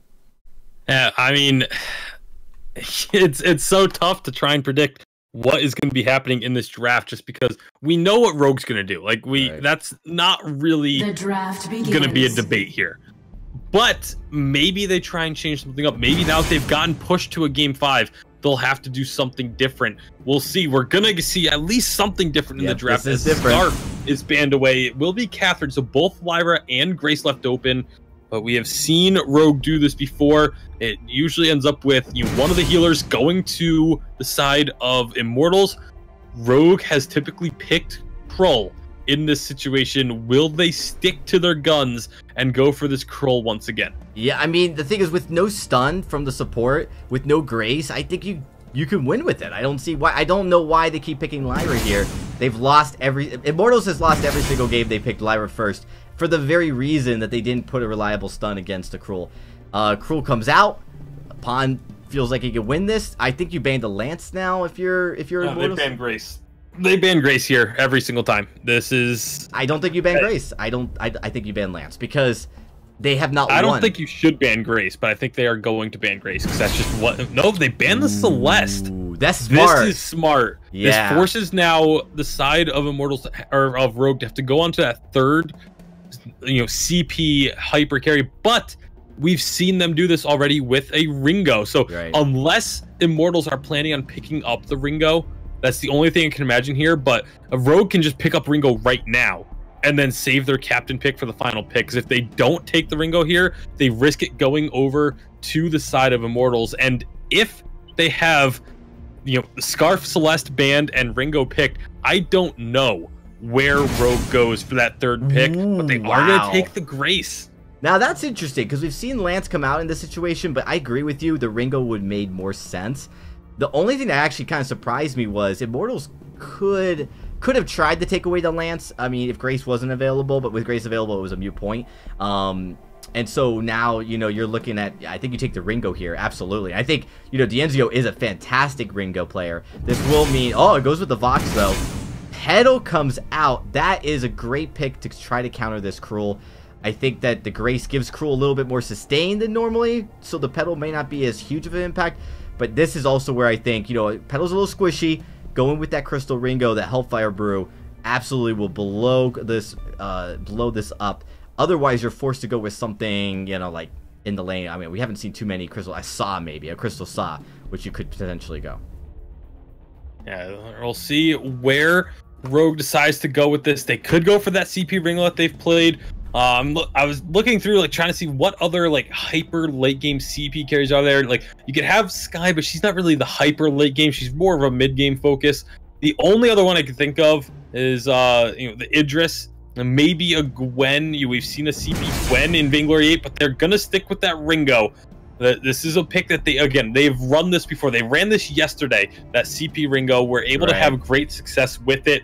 We'll see if they can repeat that. Yeah, it's a little rough into the Petal, but I think, if you can get onto the Petal here, you've got a lot of engage. Petal's designed to try to stop that engage with her minions in front of her, and they'll blow you back, push you around, makes it really challenging.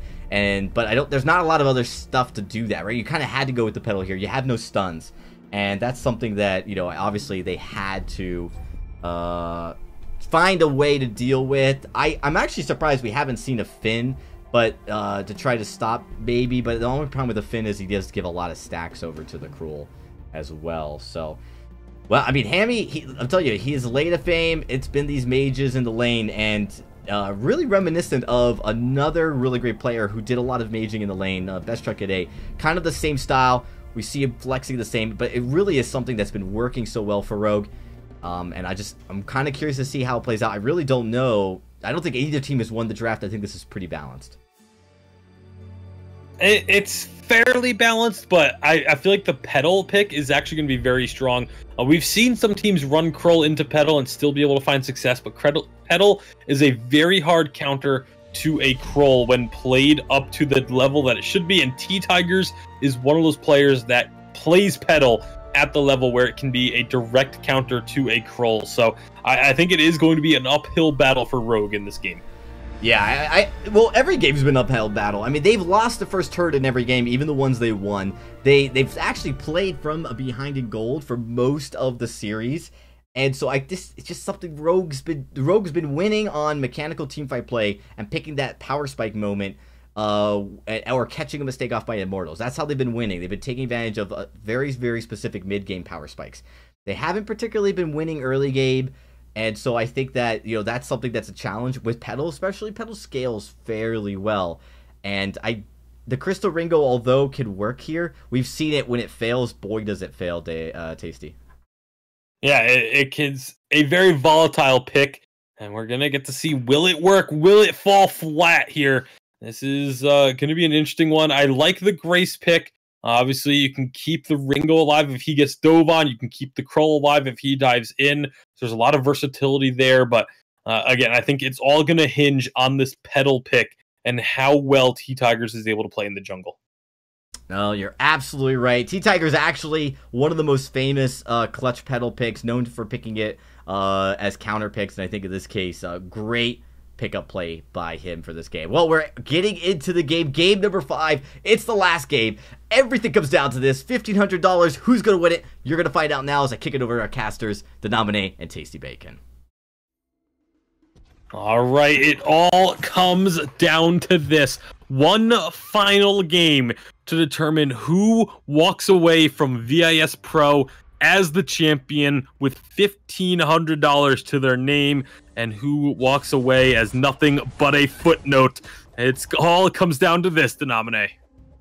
It definitely all comes down to this one, and obviously the Petal into Krull is a pretty devastating pickup towards the side of Rogue, but I do like that they did get the Grace. If the Grace would have not been picked up here, it might be a little bit more in the favor of Immortals, but those Munions come in. Obviously, there's no melee heroes on the side of Immortals, so that Holy Nova can be used just to protect Ringo and allow him to get that damage down. And if they're able to find a kill early with the burst that this Ringo can provide, it could be absolutely huge for Rogue, but they just have to be careful. They have to make sure that Grace is playing it correctly, and they have to make sure those Munions don't get free damage onto this hyper carry Ringo that Hammy's going to be playing. Let's see how it works out for them. Right now, Dienzio and Max Green trying to put some pressure onto Hammy. Obviously, they have the sustain advantage early, where they can just find a lot of harassment and poking that Evil cannot deal with. See the junglers just clearing out their sides of the map. Pon does take down the Ancient Treant, so he'll have that slight little lead. That, it just helps that early game a little bit. Doesn't really have an impact on the game as a whole, but if you can get that small advantage, use that to try and maybe push into your opponent's side of the map, steal away some camps on the second rotation, and you can start to make that little snowball happen. But Immortals, they're rotating down. They want to try and take some camps away. I think T-Tigers actually took away that tree, and yeah, he did. So that's going to be balancing things out once again. Is going to be balancing things out once again, and this game I think is going to be really close all the way through and through to the end.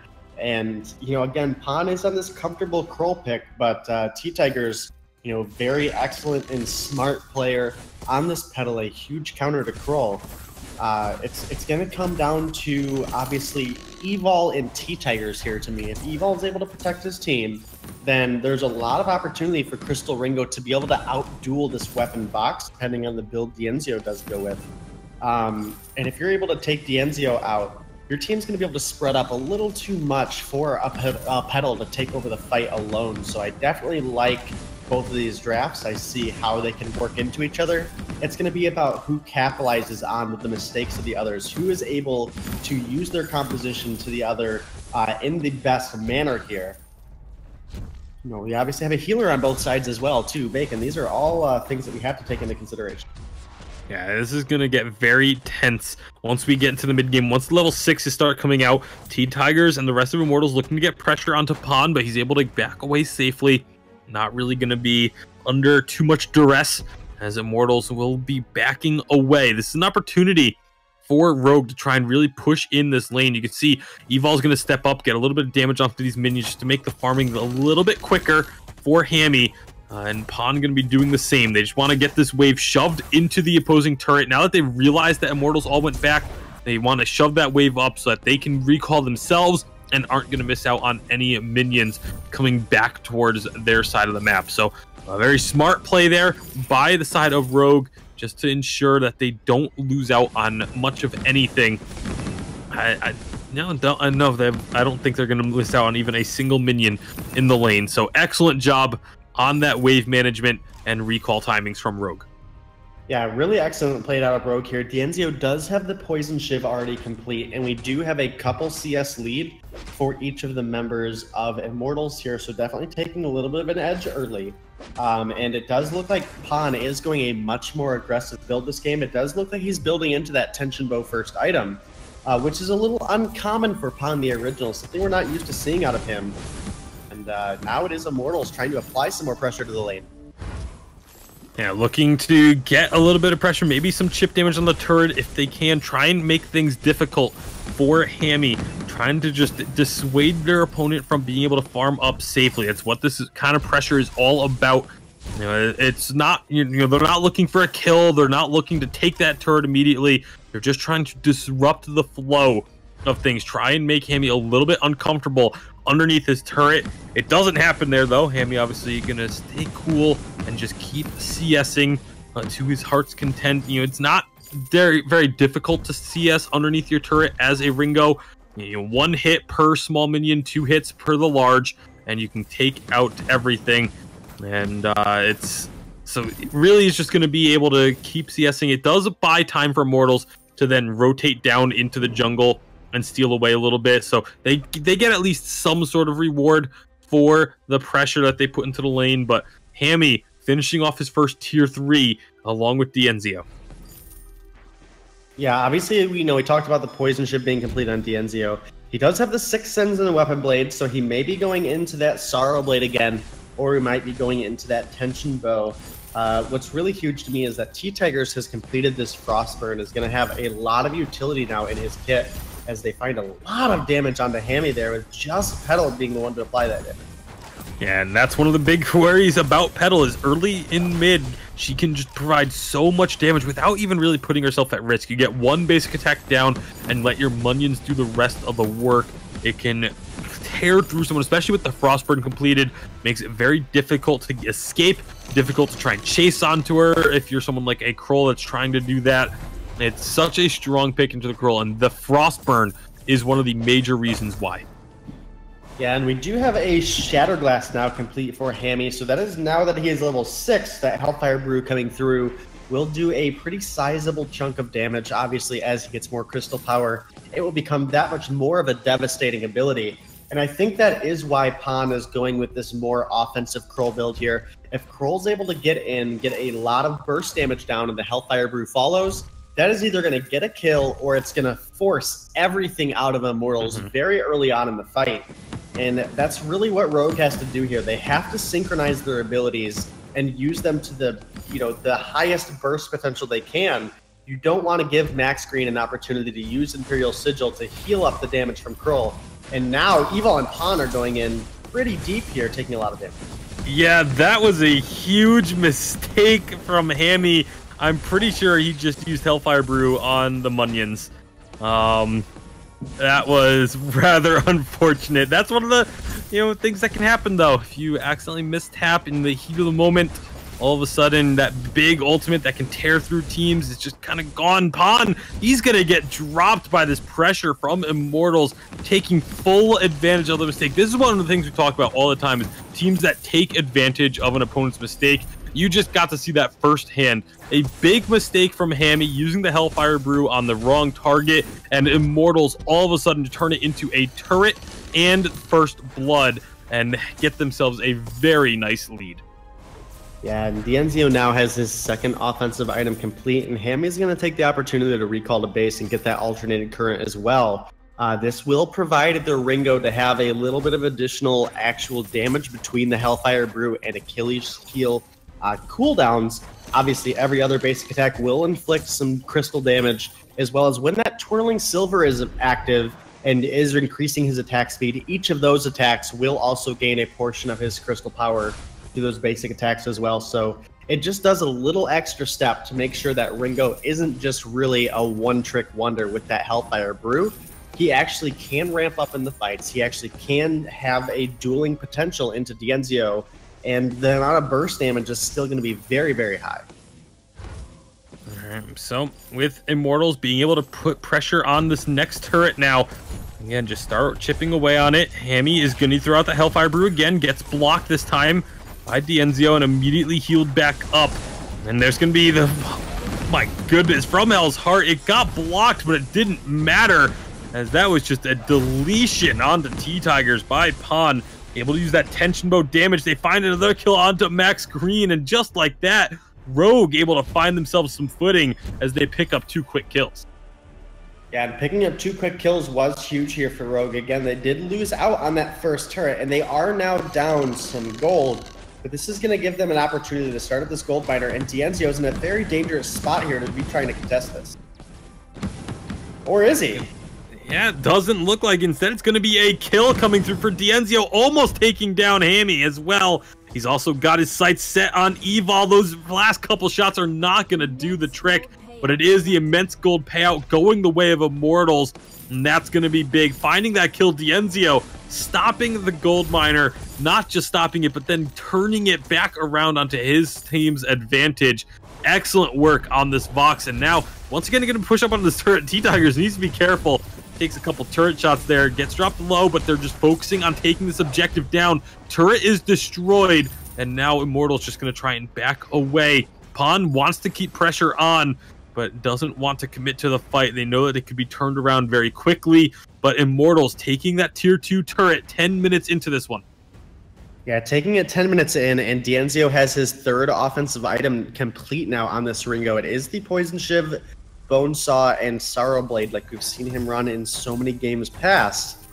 But the real difference here is that Kroll is getting very behind in farm for the jungle, as well as Hammy is getting very far behind in the lane as well. 30 CS down on Hammy and 20 CS down on the original is just not looking good for the side of Rogue right now.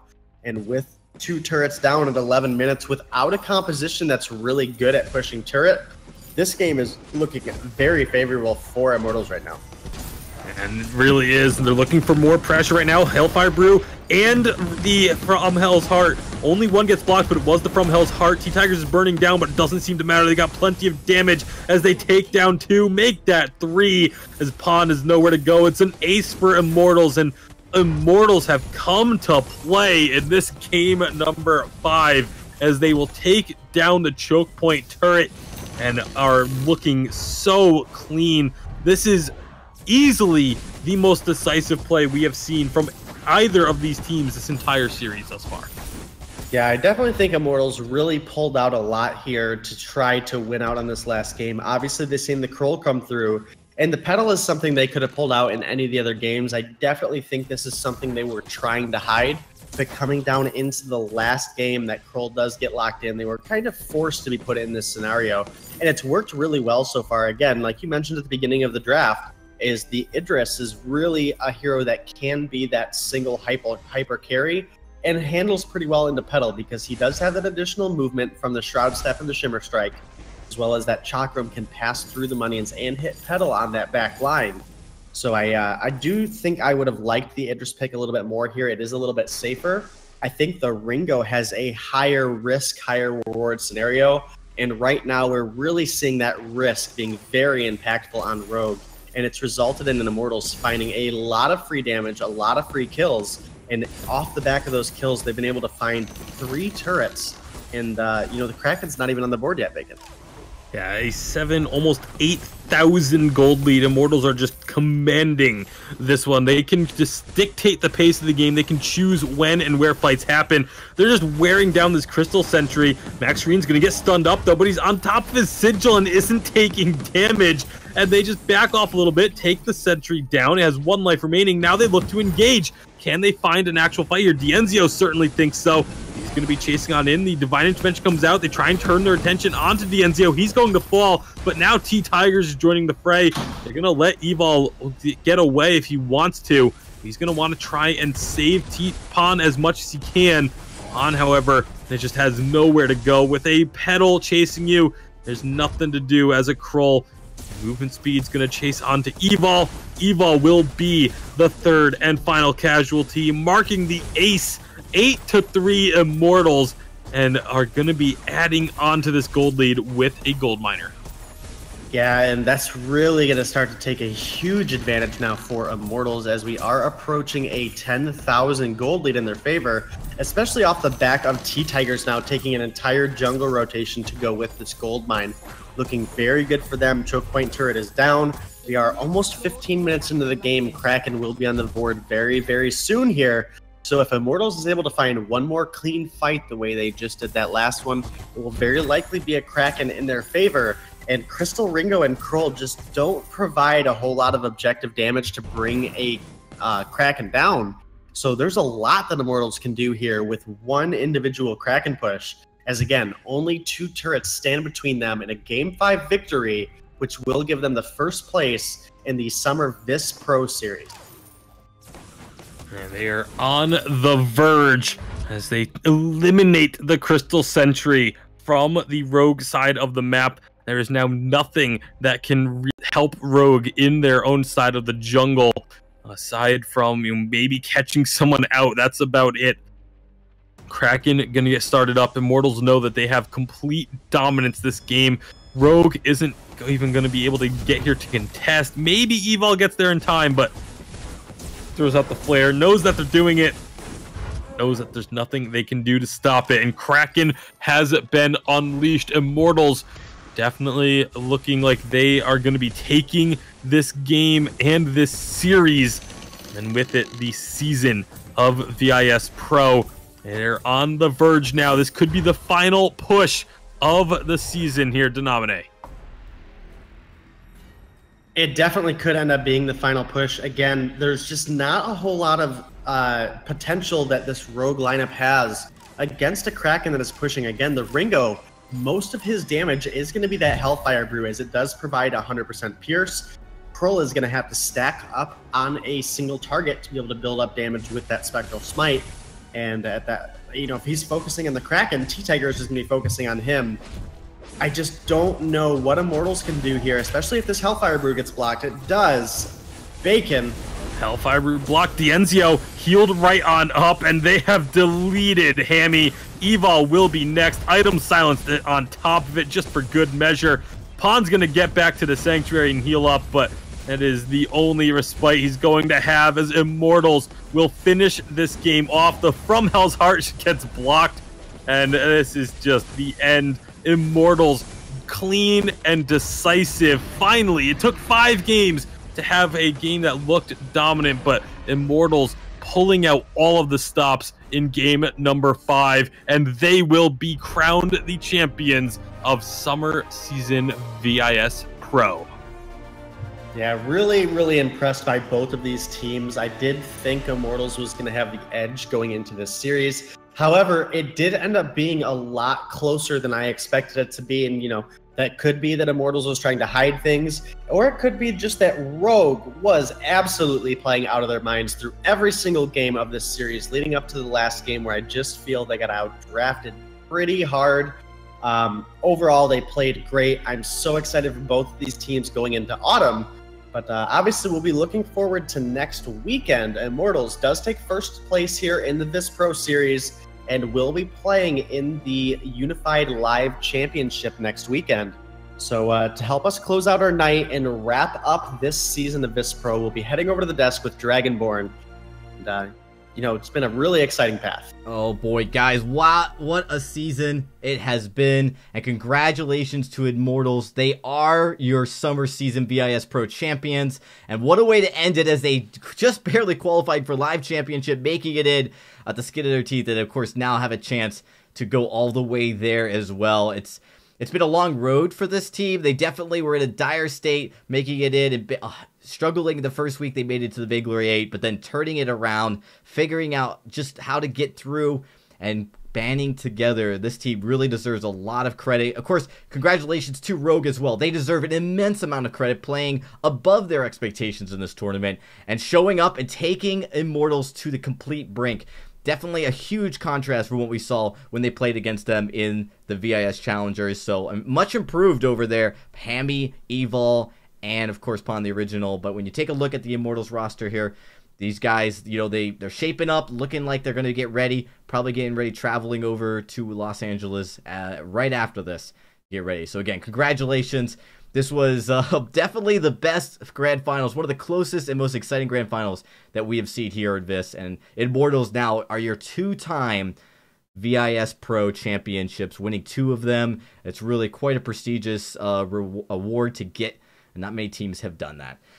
Again, I want to, of course, make a quick thank you as we wrap up this season. Another successful season. Thanks, everybody, for coming out here and watching. Of course, thanks our amazing casters. We've had a lot of new casters try out. As we look to try to expand our talent base, we, of course, really thank those guys, and, of course, you guys appreciating them and being as respectful as possible. Of course, thanks to Dominate for being here for almost every single, actually, not for almost every single game. Tasty Bacon for coming here at the end. For our moderator to moderate all of these games for you. And, of course, you, the viewers, for tuning in every single night. Really appreciate it. You're not going to want to miss. We're going to have more action. Of course, we have sign up for the challengers for next season for autumn. It's live. Make sure you go follow us on Twitter to see that sign up link.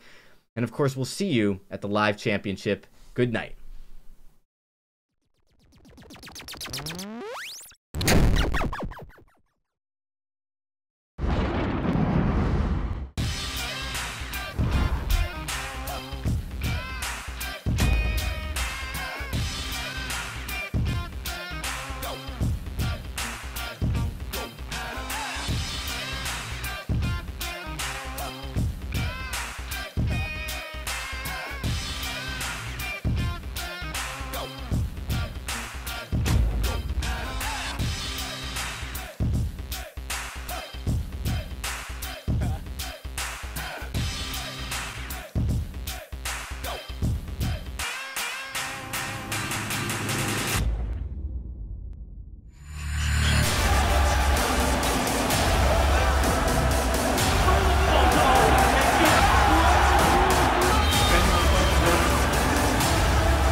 Ben, Sam, and Ken are on separate journeys to defeat the menacing Vile Dragon.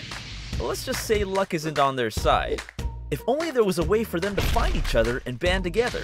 Well, that's why there's Band. It's a mobile app that allows people to come together using common interests. With Band, you can find fellow gamers, chat, schedule gaming sessions, and conduct polls. Stage epic battles with friends while sharing videos and photos along the way. So try Band today. Band. Be together.